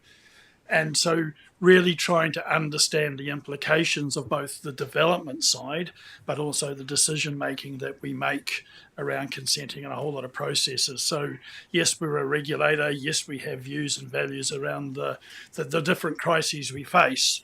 But I'm just a wee bit concerned that we don't fully understand the implications of some of the decisions. So in bringing our strategy together, having that in-house economic advice, I think is important, but I'm not just sure where that conversation sits today. Yeah. If I can, well, my take on it, that it's sounding that there's a degree of separation of environment and economy, like that often gets set up as a sort of polarized. The two things don't come together, but I actually think they do. And particularly if you look at things, both you're thinking shorter term and longer term. So I would absolutely support getting some good economic advice, but within that, explicitly looking at it both in the short term and the longer term, and where there's short term risks around, and for long term risks and how we transition between. I think that's, that's a huge live conversation and absolutely relevant to Environment Canterbury. So yeah, totally don't see that as something I would push back on. So Councillor Swiggs. Yeah, I just wanted to say thanks to you, Vicky, for the work that you've done on this. You've really tried to sort of pull it together, and it's and as Councillor Acting Chair has said, it's the picture of what we've got at the moment that's being funded in our LTP, and I really like that suggestion, and it's kind of where I was going about having another line about upcoming things that are important to councillors or important to the region in terms of even our constituents wanting to raise with us as strategies, so that we can actually get the information, not do the work, but get the information so that we can have informed decisions at times when we're allocating budgets, which is long-term plans or annual plans and things like that. I think that's a really smart way to move forward. I would actually like to get an answer to the question that Genevieve raised, because I don't want a councillor around the table to feel like they don't have the answer that they want to be able to vote on it. So if there is the ability for somebody from the staff to give an answer to that question, it should be relatively easy before we come to the vote, because I would prefer her to be able to vote for it. Yeah, and if we need to adjourn for a relevant member of staff to come in, because I'm not aware of any change. No, and I'm not either. No, I'm just. Oh, sorry, Councillor Mackay. Can I just make a comment? Because if you actually read this, it says Regional Coastal Plan Stage as Stage 1 to the Integrated Regional Plan. So I suspect it's the Integrated Plan, that the date there, and we're still only looking around the formal process for the Integrated Plan in 2027. We have been told by staff that the Regional Coastal Plan is going to be in 2 stages. The recommendation that was passed through the long-term plan decision-making was for funding to be notifying on a targeted coastal plan for 2026. And in every other aspect that in this table, unless I've missed something else, there's a very clear date for that. But the notification of that particular targeted coastal plan for 2026, as was agreed at long-term plan, is not explicit in this bar chart or Gantt chart. So I think that's a very reasonable question to ask, and it's important that as council we know if there is something that means that that's no longer the plan, then obviously as we supported and gave the funding to achieve that, we need to know about it. So I don't think that's an unreasonable question.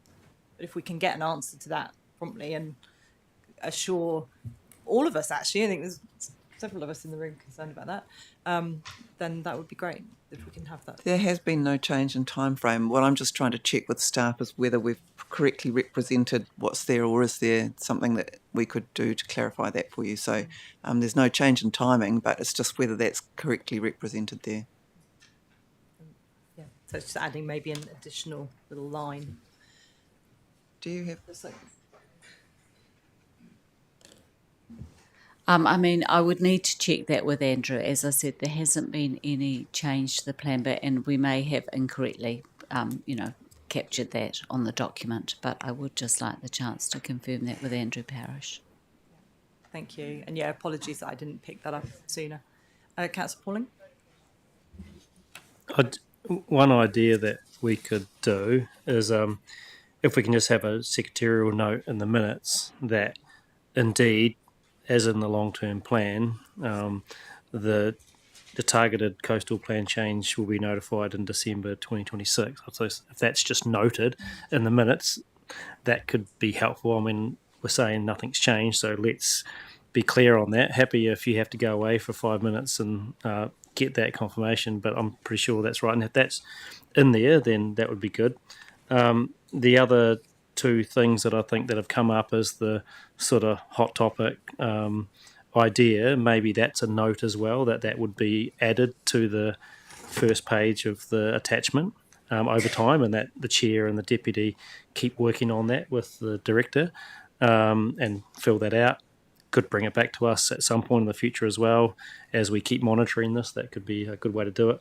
And the third one is really relating to, and just because I'm listening to the discussion here, related to what Ian raised earlier about the core service leaders and how you interact with them. And maybe that's another note to say that the chair and deputy of the S&P committee, along with the director, will work with the core service leaders where appropriate, whatever. And that's just another note, just to tidy that up. And that might make everyone happy to vote and move on. So yeah, that's just some ideas if people would support that. Yeah. Just thank you for that, and to Dion as well. But I just want to note in the JKIDS report, the notification date is June 2026. So a secretarial note, if it can reflect that, please, rather than December. Thank you. Okay. And I'd like to pick up this the suggestion around invited guests, which I do actually think, in terms of thinking about that future, there's lots of really good discussion, and we've got some great organisations and very capable people on our doorsteps in Canterbury that would be really good to hear from. And I think that, making sure that we as governors are aware of the sort of hot topics and conversations going on and looking out to the future, that's really critical, and bringing in that expertise, I think it's valuable for staff as well. And if we can facilitate something that's not just necessarily for councillors only, that could be really valuable. So be really keen to hear from, anybody. Let me know if you've got particular people in mind. I've certainly got some of my own, which I think I've sent through in the past, and let's see how we can sort of formalise that and tie them in with maybe workshops, see what we can do. So has anybody else got anything else they want to add? Oh, Councillor Edge. Two things. Foreshadowing an amendment to motion 2 in line with what you were suggesting of putting a full stop at the end of setting. Doing that. But also, I just, given the conversation that Councillor Mackenzie had, and similar lines to my thinking too, could we make a consideration of an overarching strategy for rivers within the context of the strategy proposed? Is that just to get it on the agenda, because there's a link here between ARC, land and property work that's being done, and I just think that there's some coordination required for those, but it might just, yeah.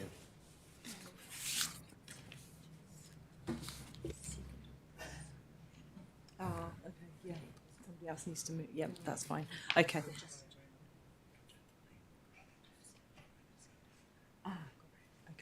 Okay. To the first point, we can buy, because you've seconded recommendations, but if there's a general agreement to just put a full stop after, then that's fine, as long as the majority, over 75% agree with an amendment to take those bits out, that's fine. So we sort that bit first and then come back to the next piece. So how did I do that? Just say, okay, just the moving sector, okay, fine. Just the idea of the sectoral note that I raised was so that you could just leave that. I think it is good to note that the chair and deputy and the lead director will work together on the agenda setting. The secretarial note was just to go to Ian's point to say that the core service leaders could work with you guys. Service leaders been involved as well. That's my personal opinion. Yeah. Okay. And then to the other point, which is around a sort of holistic strategy. I think the point of this discussion is really to pick up all these things for staff to take away and then bring back to us. And so to sort of pick out one particular aspect and capture that and not all the other sort of parts of the conversation seems to me like we're sort of already directing off the back of this before we've had the staff advice. Does that? Yeah, and Claire made a good suggestion earlier that staff have been collecting all the ideas, so we'll bring them back collectively, because there may be ways of addressing them that staff can advise on that makes it a bit more streamlined. And just quickly too, I mean, in terms of Councillor Karako's issue, in terms of technical or tactical versus strategic, that second line there, we are endorsing something that is a program that is iterative, and that's really what we're even having this discussion now. It's a part of the iterative process that it's the moving target for the strategy committee to check out. So yeah. Okay, so I guess your finger up there, Councillor Mackenzie. So I'm just about to see it in the distance. You have to wave it a bit more. Look, I was just supporting your position, Vicky. I don't think it's appropriate to have specific notes. I think the director will have listened to the conversation, and I think actually developing the specifics around what we do in these workshops is a work in progress. So yes. Let's not be too specific just yet. Yeah, great, thank you, appreciate that.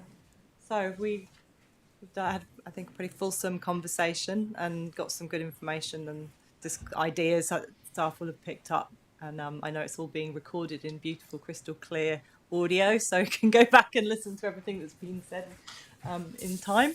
So as this stands now, were we adding a note, or does that come up on the screen, a note around the coastal plan, or? They're adding it to the minutes, fine, but not on the screen here in real time. Okay, no problem. So in which case then, could I have all those who are in favour of the recommendations, please say aye. Aye. Any against? No. So that's carried. Thank you.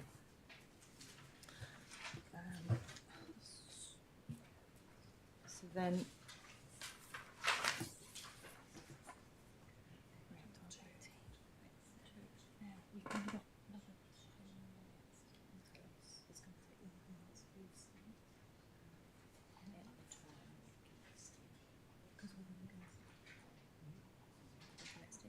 I think it'll make it be cleaner to extend it.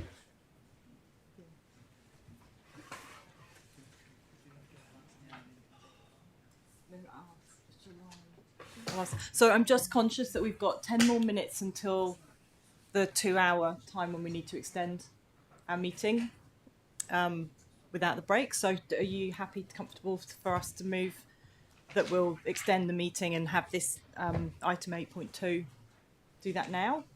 Or would you rather pause, take the break, and then come back and pick this back up? Okay. That sounded like the stronger opinion, to pause. Okay, so we'll adjourn.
Councillor Mackenzie, Chair.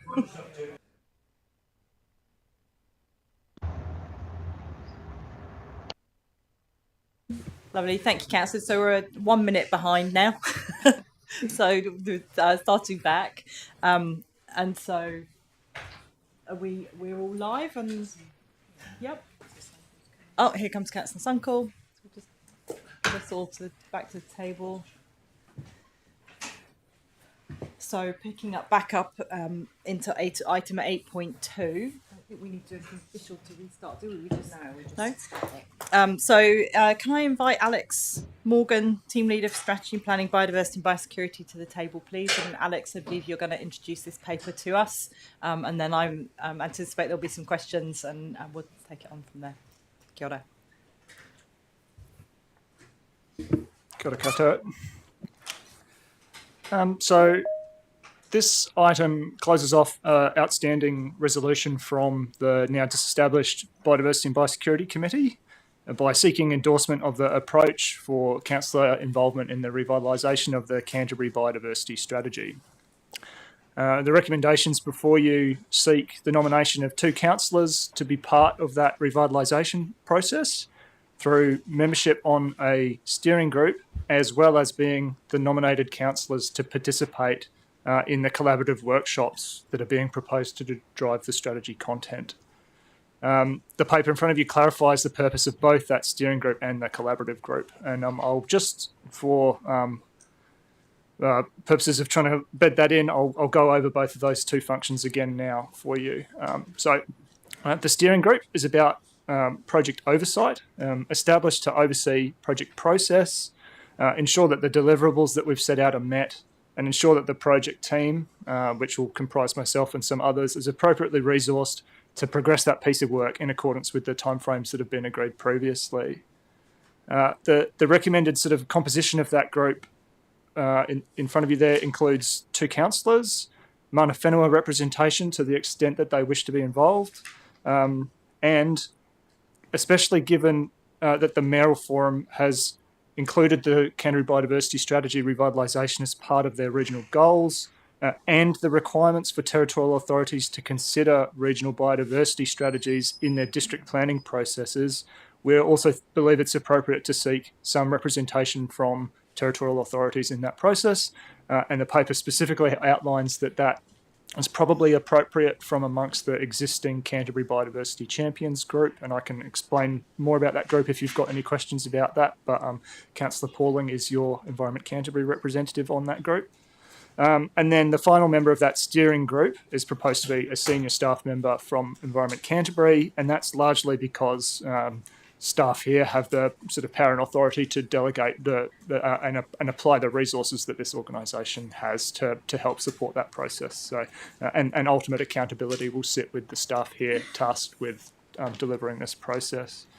So, on the assumption that those recommendations or some form of them are agreed to, staff will develop a draft terms of reference for that steering group, and we will get that amended and agreed to at the first meeting of that group. I guess furthermore, and something I should have probably pointed out directly in that paper, but the establishment of a steering group to support policy development is actually perfectly aligned with the delegated powers of this, what are you called, committee? The Strategy and Policy Committee, as set out in your terms of reference. So the delegated powers, authority to act, the establishment of informal working groups or steering groups for the purposes of progressing strategic or policy development. So that's kind of what we're considering here. The second group that we're talking about is the collaborative sort of strategy design group.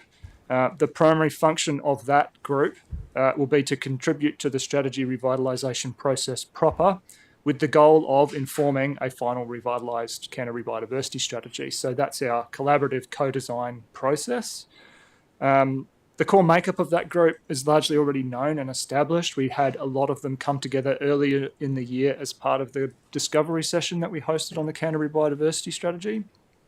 It comprises the full spectrum of usual and unusual characters from across all sort of walks of the community. It's comprised of the existing signatories to the strategy document, mana whenua,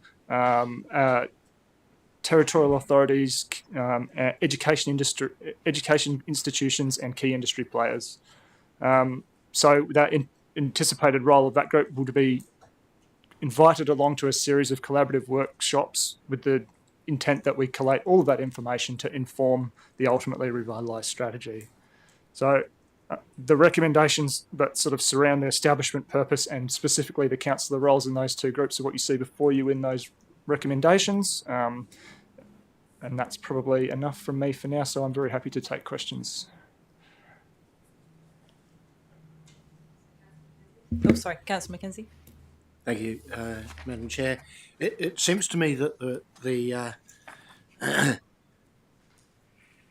steering group and the collaborative group have got significantly different roles. So I'm not sure why I'm interested to know why you're rolling those two functions together in terms of council makeup. And if I can just continue the question really about the collaborative group, are people like the catchment collectives involved in that at a high level? Because you just didn't mention them, but I thought they probably were. Yeah. I think I'll do the second part first. Yes, I kind of anticipate it being more of an open process. One of the things we discussed at our discovery session was who else might need to be in the mix, and one of the identified groups has been the catchment collectives. So I don't know exactly to whom those invites will go, but we will find a way to include that perspective in the process in some way, shape or form. So yes is the answer to the second part. And then... Can I elaborate on that? So are you expecting that collaborative group process to be sort of specific to parts of Canterbury, or are you going to do it for the whole of the Canterbury region? Because I'm trying to work out what's the best, most appropriate use of councillor expertise, depending on what the collaborative group does. So it's the Canterbury Regional Biodiversity Strategy. It should be cross-regional in its purpose and intent. Each of the TAs are at various stages along the line of developing biodiversity or natural environment strategies for their own areas. So there's a more local opportunity for strategy making. 3 of those TAs have recently adopted strategies, for example. So the strategy that we're talking about is the Canterbury Regional Strategy. I get that, but is there any intent that you will be developing that by doing it sort of part region by part region to get to a collective position? I don't anticipate that, but I'm also conscious that I'm just one voice in what we're describing to be a collaborative design process. So I would be quite interested to hear from all of the others that are involved as to whether that delineation is necessary. I don't want to sort of predetermine the outcome of a collaborative design process about what a final strategy might look like. I mean, I've got my professional view on what I think a regional strategy should do, and it should look to sort of cross the boundaries and be regionally consistent and appropriate and provide the guidance that we know that our TAs in particular want from us, the regional consistency that we can offer as part of that. But there's obviously got to be some room for local flavour, or whether that's an enabling role for the strategy to say it would be great if you had your local strategies or catchment strategies or whatever. But with your indulgence, Madam Chair, continue the cross-examination. So the fact that you've got TAs, which will have their own biodiversity thing, tends to suggest there's going to be a bit of localism, even though we're developing a Canterbury-wide strategy. And I guess it just seems to me in the collaborative working group part of it, that local constituent councillors may have a role to play, whereas the appointment of 2 members for the for the steering group is very much a governance role, and so I get the steering group part. I'm just a bit unsure as to whether those 2 councillors necessarily should be the people who are only involved in the collaborative working group. I can actually answer that. The invite has gone out to those agencies. To the TAs, and specifically, we invited the bio-champion that represented that council.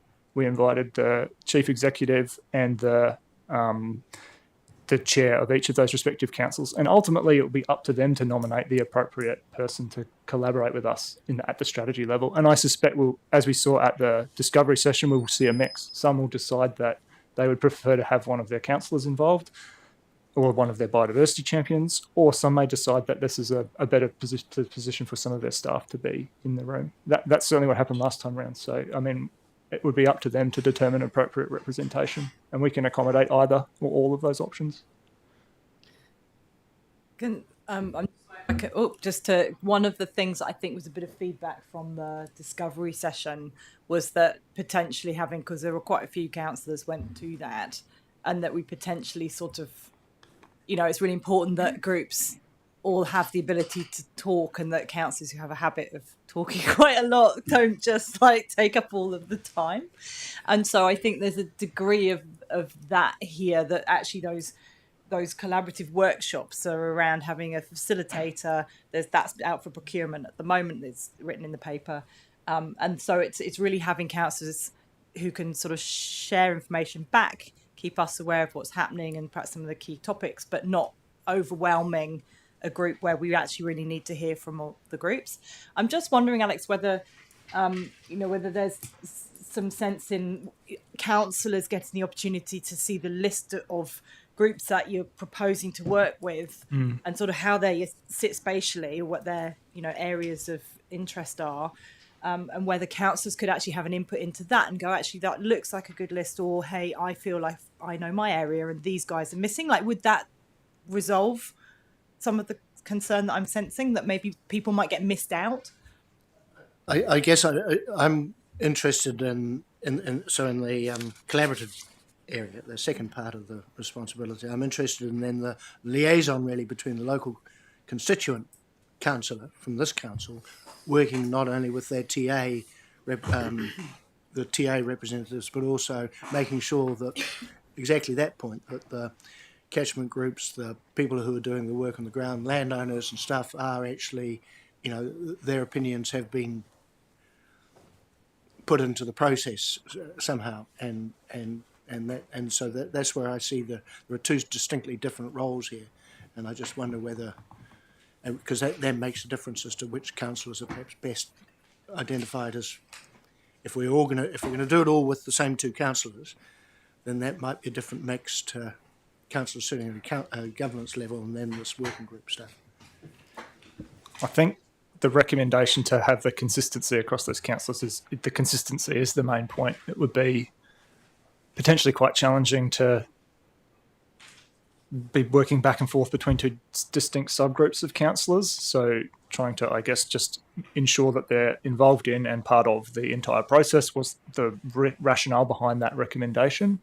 But I guess ultimately it is up to you to determine whether you want to split that function.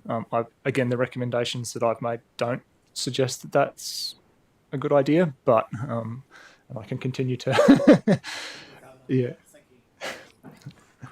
Councillor Pauling, please. Kia ora, Alex. Just really good work, and I'm so glad this is back in front of us to move on to the next stage of this. I really appreciate your work you've put in here and the thought you've put in. And I get the thing around the steering group and then the participation of those members at the collaborative forum. Having been involved last time in the early 2000s, that was the way it happened. There was a wider group and then there was a steering group. So really think that's a clever idea, and with that facilitation going on. I don't really have any questions other than, I'm assuming the reporting back for this process will be to this committee. And I think we've already discovered that in the last paper we acknowledged that it's in the meeting on the 9th of October, and the next report we will get is in February 2025. So that's the mechanism for the feedback, the formal feedback, and those councillors that we appoint today will have a role in that feedback to this committee. So that's the tie-in back to the wider council. So I'm really happy to support this and be happy to move it when we get to that. Councillor Southwood, thank you. Thank you. Councillor Scott. Yeah, thank you, Alex. We've got the emergence of catchment groups, which were quite strong across the region. and I guess they're having a big part to play in terms of what's going on. We had a bit of a hurdle with Arawhanua the other day when we were speaking to them at the Hui, when they were questioning the relevance of them, and therefore, how do you see the relevance of them within this? Are they considered a community group, or how are they considered? I think our primary catchment group interaction through the process to date has been through the aggregating kind of bodies like the land care researchers and stuff of the region that sort of represent a broader spectrum of catchment groups. But I mean, you're hitting on, I guess, one of the needs for both yourself and Councillor Mackenzie, one of the needs for this revitalisation, and that is that the context in Canterbury has changed. And that includes the makeup of people doing work on the ground and how they're structured, including catchment groups. So I guess my commitment is that we know that catchment group thing has changed. We know that there are new and emerging roles for those catchment groups, and we'll do our best to capture that perspective as part of that collaborative process. And we've identified that through the sort of existing gap analysis type work that we've done. So I can't sit here and promise that we're going to capture every person and opinion as part of this sort of collaborative process. We have to constrain it in some way, shape, or form. It becomes so unwieldy that we won't actually get anything. But the spectrum of interests that we're inviting to participate, we're hoping are a broad representation of the community at large, and that will, in our current context, include the need to approach or find the role for those catchment groups. Yeah, I guess a sort of a minor concern of mine would be the fact that they see themselves as being independent, but at the end of the day, to fit in with a strategy and actually make some difference, there need to be some sort of cooperation. And I think once you get your governance group in place, it'd be nice to see a reach out to see where everyone sits in this space, because, I think it's required anyway, Alex. We can't compel participation or sort of the adoption of this strategy at the catchment group level, but we can offer the opportunity to participate. Kia ora, Alex. Just following on from Councillor Scott, I'm just sitting here looking at the minutes of that Arawhanua meeting and concerning catchment groups. And one of the things that they're saying is, and it's interesting to know what the test is then, for Environment Canterbury, as to actually engaging, with specific groups. One of the issues that was highlighted at Arawhanua was the fact that they're not actually under any kind of, MPI oversight or anything like that. And that was one of the issues that they had around their environmental entities, is that they kind of work independently of just about everyone. So, yeah, I just support what Councillor Scott's saying. But do we have a test actually as to how these groups actually operate and what kind of oversight, are they? I feel that's possibly a bit out of scope for this committee paper. Sorry, I actually can't answer that question. I'm sure someone in this organisation could, but I'm not quite sure how I treat that as a out of scope question. Forget about it. But I just want to support what Councillor Scott's saying and about these catchment groups, is that once this has all been put together, it's going to be a really interesting kind of conversation, particularly when engaging with Papatipu Runanga.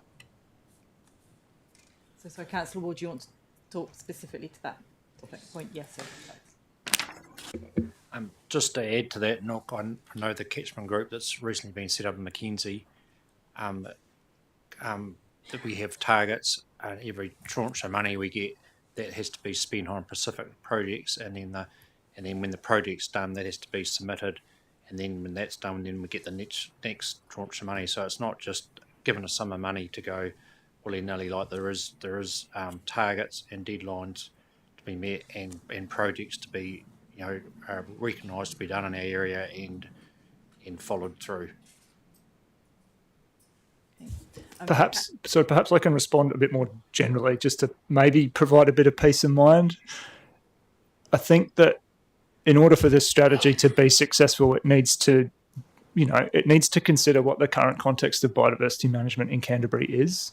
And if the role of catchment groups in that current context is growing and changing, then it would be a disservice of that strategy not to acknowledge that in some way, shape or form. So it needs to be considered as well, it should be, in my view, considered as part of that strategy development. But I guess, again, it would come back to what does that strategy look like when it's done, when a whole heap of different diverse views are all in the room talking about these things together, and what could a strategy do to empower or otherwise a catchment group? Is that the role of that strategy? That's all good conversation for our sort of collaborative co-design process to consider. And there's a role for Runanga in that room as well to provide their views on that. Councillor Pauling's been waiting. Strategy, it actually had signatories to it. So it wasn't only councils, and actually at that time, Te Runanga o Naito, who signed up to it. So we had people other than councils, we had industry sign up to it too. And so in terms of a test, it was the fact that they were willing to sign up to the things that were in it, and by doing so contribute to the outcomes. So I think actually, and of course that discussion hasn't been had about how this one might follow suit or not, but I think that's a good thing. And if people are willing to contribute to the outcomes, maybe even put their own funding up to support the outcomes, then I think that's great. And so I don't think it needs any other test other than if you're willing to support the outcomes of the strategy once it's written and we've all worked on it together, then sign up to it, and that's great. And then hold people accountable to that over time. So I think that's a good discussion to have going forward, but I don't think we need to solve it today. So yeah. I completely get that, and I totally call what you're saying in some ways. I think I believe you were at that meeting, and one of the things, and all I'm doing is say don't shoot the messenger, but this is what I picked up and expect to actually voice it at this table. But one of the things, and this is what we've got to work on, is the fact is that they see a number, not all of them, Nick. I mean, I understand, some of the good work that they do, but one of the issues is that they see catchment groups, some of the catchment groups in some of the areas actually being formed and used to bypass mana whenua. So I'll just leave that there as well, because that's a really important sort of part of this. Thank you. Just to say, I think we might be moving more into discussion now, but has anyone else got any specific questions for Alex at this point? And then we can... Nope. So thanks, Alex. Great. Yeah. So thanks, Alex, and step away, and then we can recommendations up. Now I think what we'll do is have discussion before we do this, because we've got the two names to put in under recommendations 3. So perhaps if we have discussion, and I think we spoke. So okay, Councillor Scott. Yeah, post your departure, I didn't mean that to be an exacerbator for you at all. It's just that it's there, it's out there, and I'm not putting any pressure on you to try and go and solve anything. I think it's probably more of a governance role to do that. So it's just that's the environment that we're working in at the moment. Things are a bit tight, so that's all I wanted to say, Vicky. Okay, so Councillor Mackay. Yeah, thank you. Alex, through your chair, Alex did mention the development of a terms of reference, presumably after the steering group's been formed. I just wonder if I foreshadow an amendment to number 3 where we might add and develop the terms of reference onto number 3. Can actually be put on the end, I believe.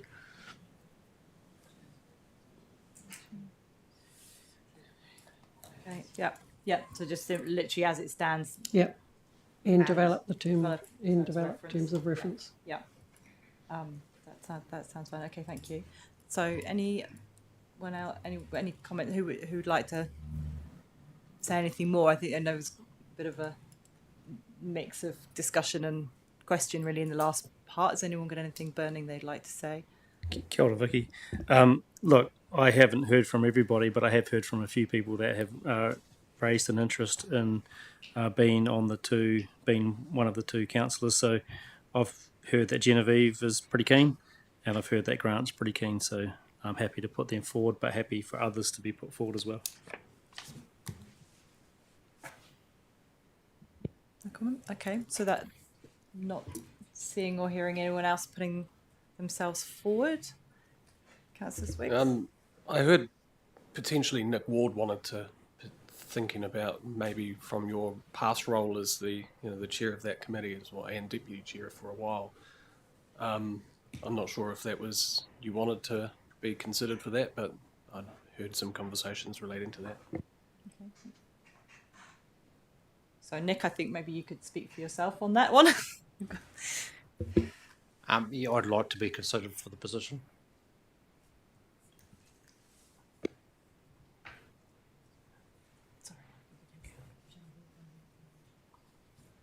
Sorry, Claire?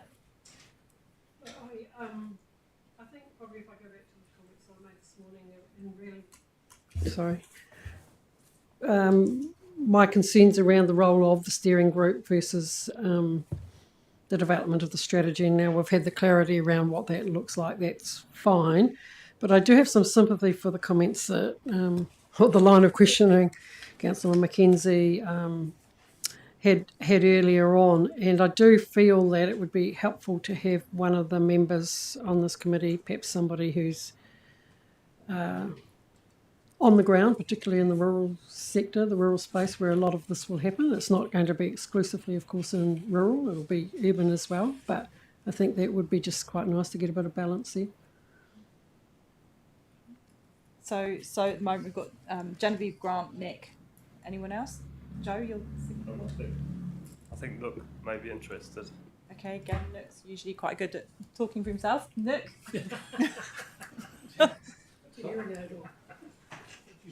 I said you're usually very capable of speaking up for yourself. Would you like to put your name forward? Look, after that conversation that was just had, and there's sort of thinking about this, I think that there actually needs to be a voice of reason there, and that's me. Particularly around, looking at both sides of it, around mana whenua, but also around the fact is that looking at the paper and then thinking about it and listening to the discussion, I think that we do need to have more of a cross section. So yeah, I'll put my name forward. Okay, and just to give my sort of sense of things with this, I think one of the really, really valuable things of this particular revitalisation, I think it's acknowledged that the biodiversity strategy we have is actually really excellent and it's done a good job and it's still very relevant. But there are some things that have changed at the national level and as we've heard on the ground locally. And so there's a good reason to revitalise it. And a real opportunity here is that we're revitalising the relationships and building those connections. And I think that's actually as much of a good thing as the actual document that might fall out of it all at the end. And I think the other part of it to think about is that the strategy is this sort of like a guiding document for, there'll be new organisations and new catchment collectives that come up next year and the year after and after that. After this document has to have been completed, the point is that it's providing that vision for how you tap in, how you make sure that what you do on the ground is actually contributing to the outcomes, and collectively we're working, with some sensible sort of guidance. That's what it's really about. So I don't know everybody, or you can't have everybody all connected into it in the formation of it, but it's got to be really relevant and useful for people and over the next, several years and decade. So yeah, and I can totally recognise that value in having a sort of a balance of views and people around the table. So into here, and we've got the two places. So we've got 4 names on the out here. So how do we go from there? Have you got a suggestion? I've got a suggestion. I mean, I know there's ways that we can nominate and all that. Maybe a way to do it quickly is if we go around the table and you just say the 2 people that you would support, and then we add that up and see how we go. I mean, I don't know any other way to do it unless we want to adjourn and try and work it out. But just go around the table and call out the 2 people's names. What I'll do. Just pause. I'm just going to adjourn for 5 minutes. Yeah.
So are we back on? Yes. Back online. Okay, great. Thank you.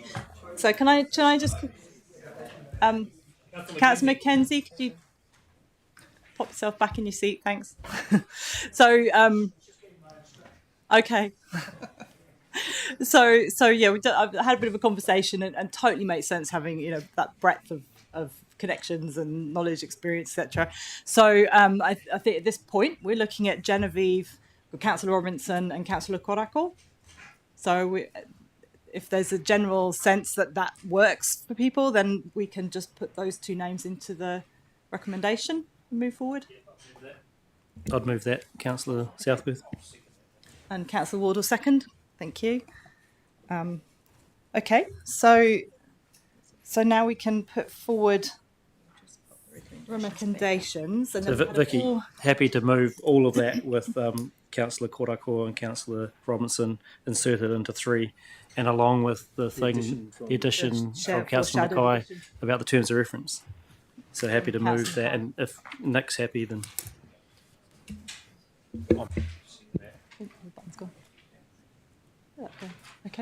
Okay, so we've got and Should have got to Specsavers. I don't think we can do brand promotion throughout council meetings. Maybe we could ask for a fee. There we are. Okay.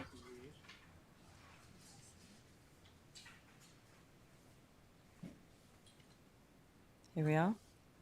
Okay, so there's a lot of recommendations there, which I won't read out, but I'm sure you all read them carefully. We've got the 2 names in there, Councillor Robinson, Councillor Karakia. They're moved and seconded. We have the amendment around terms of a reference being developed. So can I have all those in favour, please say aye. Aye. Any against? No. So that's carried. Thank you. Kia ora. Yay!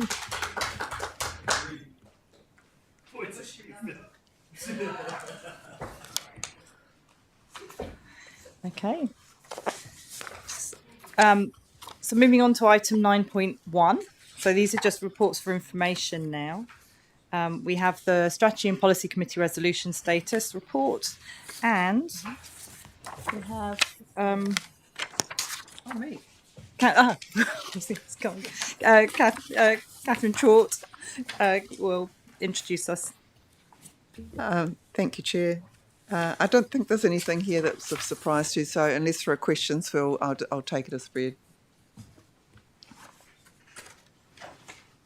So, any questions on this one? Not seeing anything. No one put their hand up? No. Yes. Oh, sorry, Councillor Edge.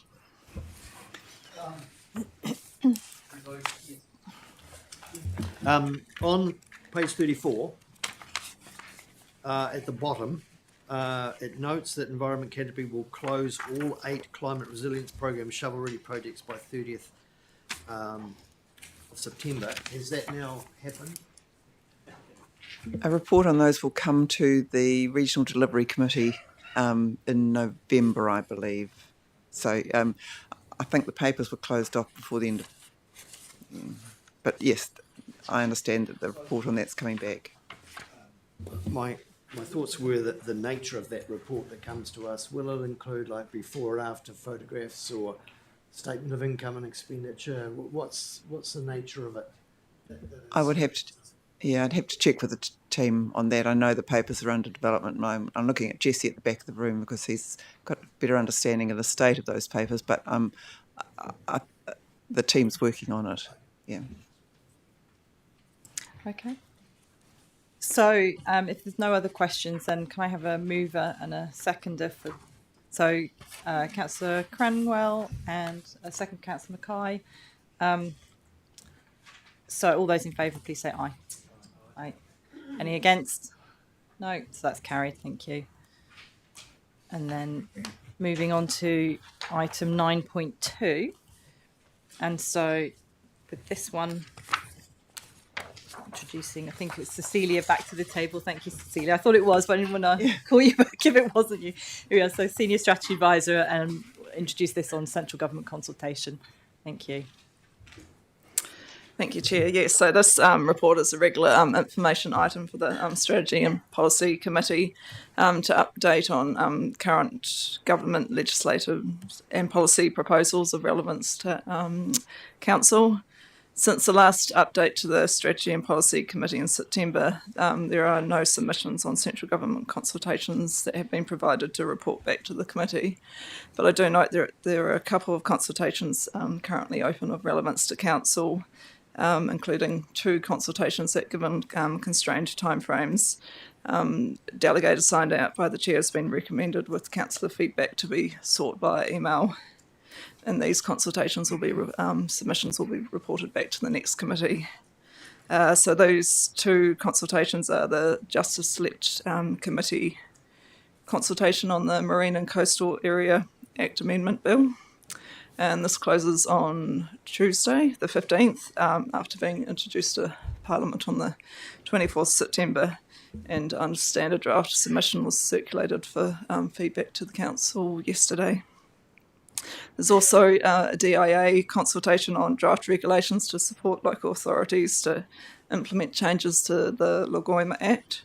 This was a change to the Lagoima Act that Council previously submitted in support of. Consultation closes at the end of October, and this draft submission will be circulated to councillors for feedback next week. There's also a consultation on policy proposals for changes to the Biosecurity Act that MPI have opened recently. That closes at the end of November, so staff are working on a proposed approach to bring that to the committee, including a workshop. The table also includes a high-level summary of other consultations expected to be introduced later this year and into 2025. And I also note that councillors recently had a workshop on the resource management reform program to develop that thinking on the 26th of September. So the information in this paper is up to date at the time of writing, recognising that announcements come through, and as those come through, staff will provide updates to the council. Are there any questions on that?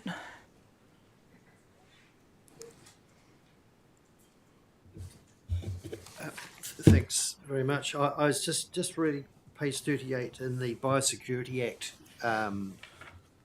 submission. I was wondering if it's possible for Councillor Ward to organise some team meetings with the fellow BAG members. We used to have in the last triennium, BAG chairs would come together and just have discussions with staff about some of the biosecurity issues. And I just thought that a bit of a discussion with the BAG members might, raise some issues that maybe a workshop or could be contributing to a workshop, if that was possible. Okay, I can feed that back to the team working on the approach to the submission, and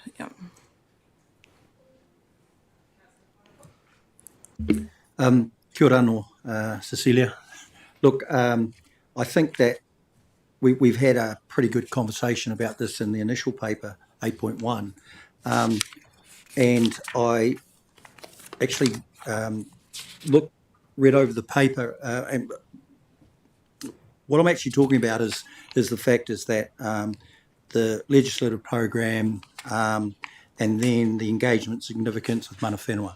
I think that now looking at the response to the submission to the Takutai Moana paper, actually it does answer all the questions, and really I commend you on your staff and whoever wrote the submission, so we can see this as kind of, work in progress. My whole thing around the fast track bill was actually ensuring that we had enough kind of resource, if these things actually are going to come at us, because we've had that great conversation over paper 8.1, and my point there was that our strategic plan in this council is our long-term plan. And then once we we sign that off, and then it goes across as an operational plan to our staff. And basically from there you've got, I mean, there's budgets and all that in place. But if there's any changes to that, well, that's a tactical change. And so whether you can, and I think with all of this, all these central government legislative program updates and changes, at least under those tactical changes, we may have to actually do that to actually accommodate, for instance, the sustainability of our mana whenua partnerships and things like that. So that's where I was trying to go to, in that paper 8.1. But here now, looking at our strategic policy, this report, completely total court. So thank you anyway. That was a roundabout way of saying, yeah, I get it. Thank you, and I'd like to acknowledge Alex is behind me in the room here that's leading development. Thank you.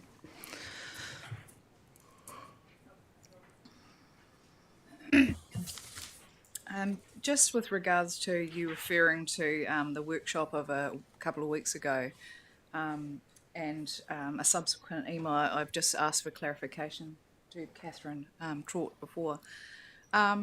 With regards to the RMA Amendment Bill number 2, it was brought to our attention that there was contemplation of changes to the New Zealand Coastal Policy Statement or the likes with regards to the marine area. And through, seeking further information, I cannot see that within any documentation that could put us on alert, online or with government or anything that I can see.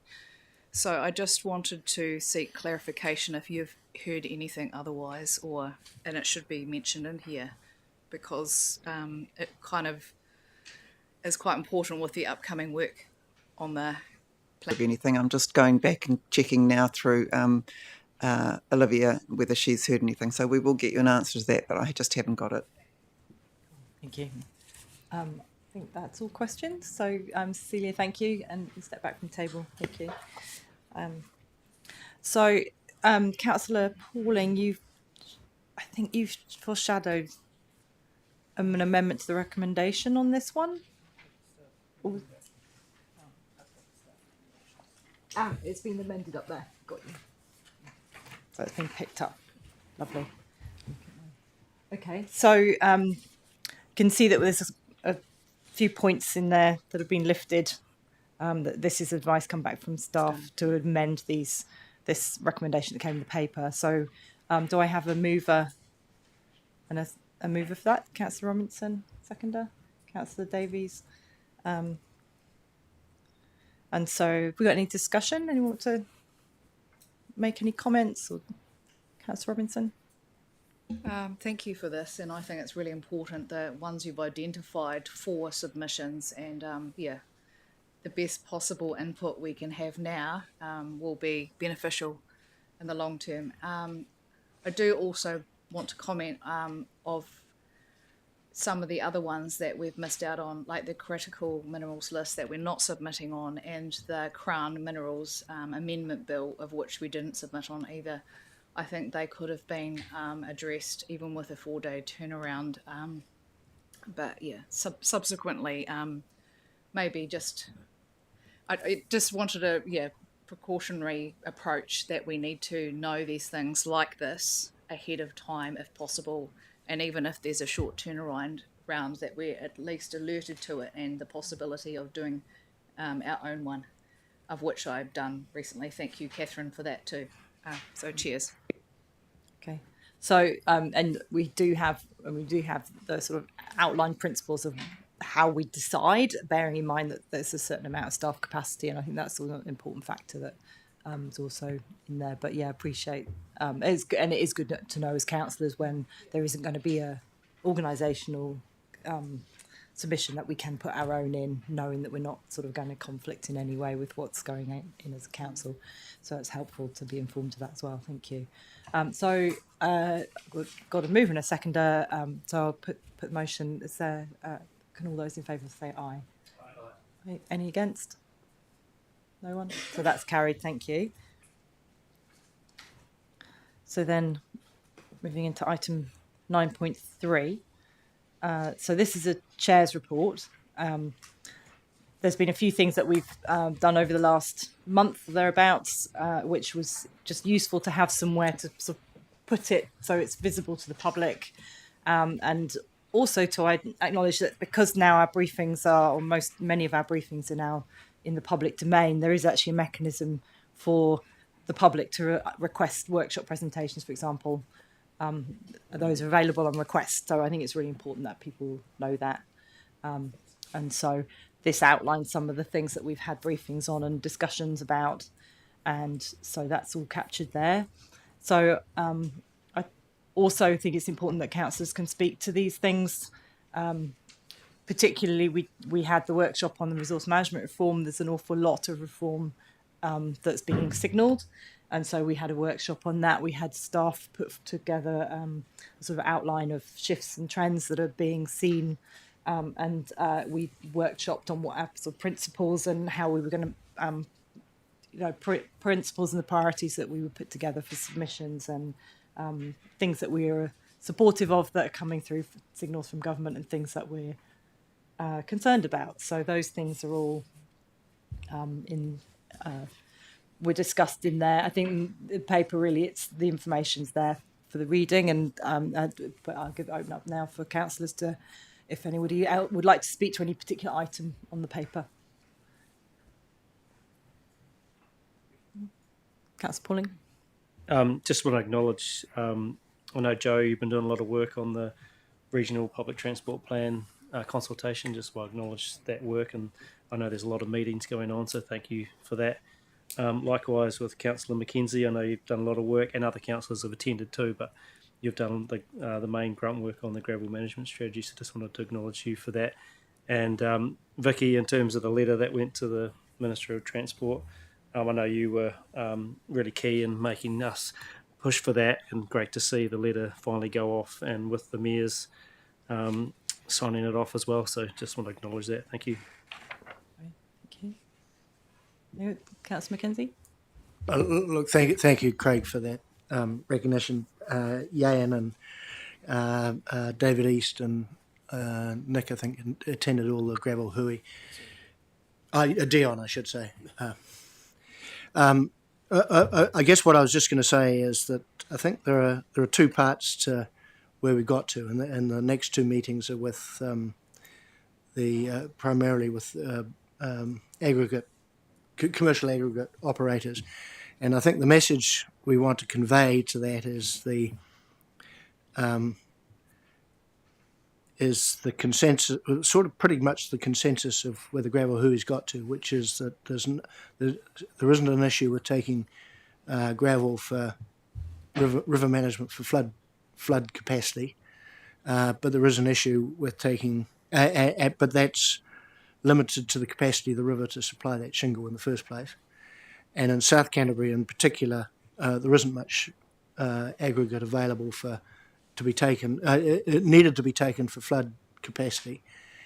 And I think part of the message, and why one of the meetings is going to be held in Timaru, is to reinforce the difference between areas where there is shingle to be taken for flood protection and those where there isn't. And the difference between a gravel authorisation, which is a fast-track, simple approach, which the river engineering team wants to use as a method of encouraging abstractors to go to the parts of the river where we want the shingle taken from, and then the requirement to have a consent, which in general terms is where the volumes of shingle, where the taking of the shingle is more contentious.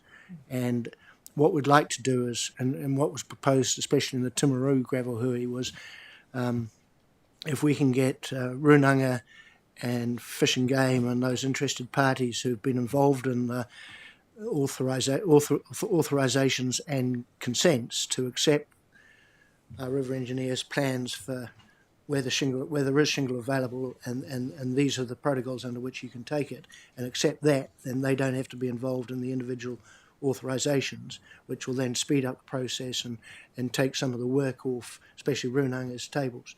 So that's part of what we're working on. So the next two huis will be about talking to the commercial operators about this is where we'd like to go, and then it's also the code of practice, making sure that they understand the reasons for the code of practice and how we're going to force compliance on them, if that makes sense. Thank you. Councillor Davies, you want to talk to the... Yeah, I mean, it's going well, the consultation period. Been to about 5 events. I think I've got about 5-10 to go. I think we're at around 300 submissions, which is a good kind of innings. And, you know, being at the interchange, one thing that does kind of resonate a message is just how important the service is to people. And I think we should always remind ourselves of this. It's just talking to people, like people, it's their livelihood being able to use our buses. And I'd just like to commend the work of the officers, particularly Len Fleet, Luana and Stephanie. The comms team have been fantastic, really engaging, and they've been a pleasure to work with. Thank you. Anyone else? No? Okay, so we've got recommendations coming up. Can I have a... Here we go. So I have a mover, Councillor Ward, seconder, Councillor Mackenzie. So any discussion? Well, we've had discussion. That's been...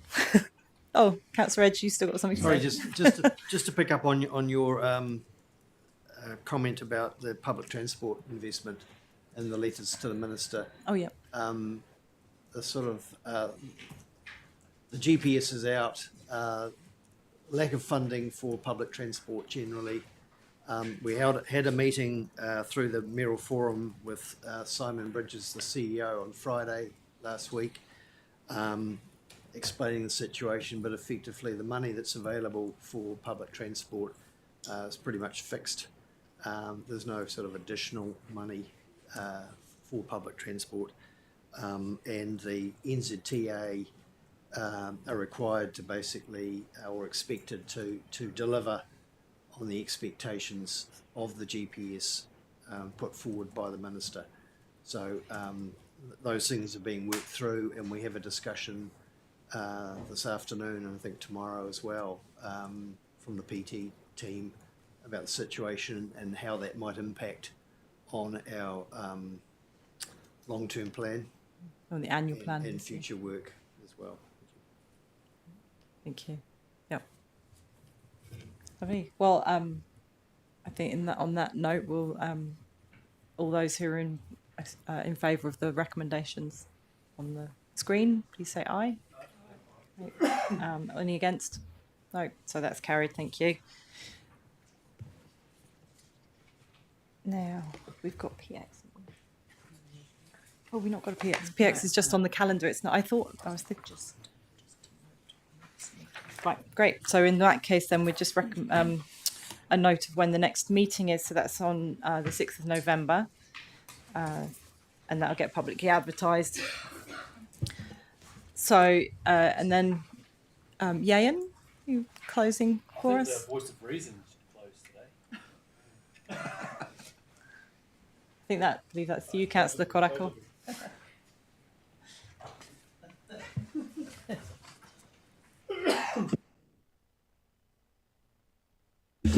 E mihi atu kia koutou o ka rakatiro o te tepu. Ko tēnei Karakia whakamutuka. Kia tau kia tātou ka tō tātou whai o tō tātou ariki karaiti me tāroha tātou me te whiwhina teitanga ki te wairua tapu. Ake tōna atu. Amen. Lovely. Thank you. That's meeting closed. Thank you very much.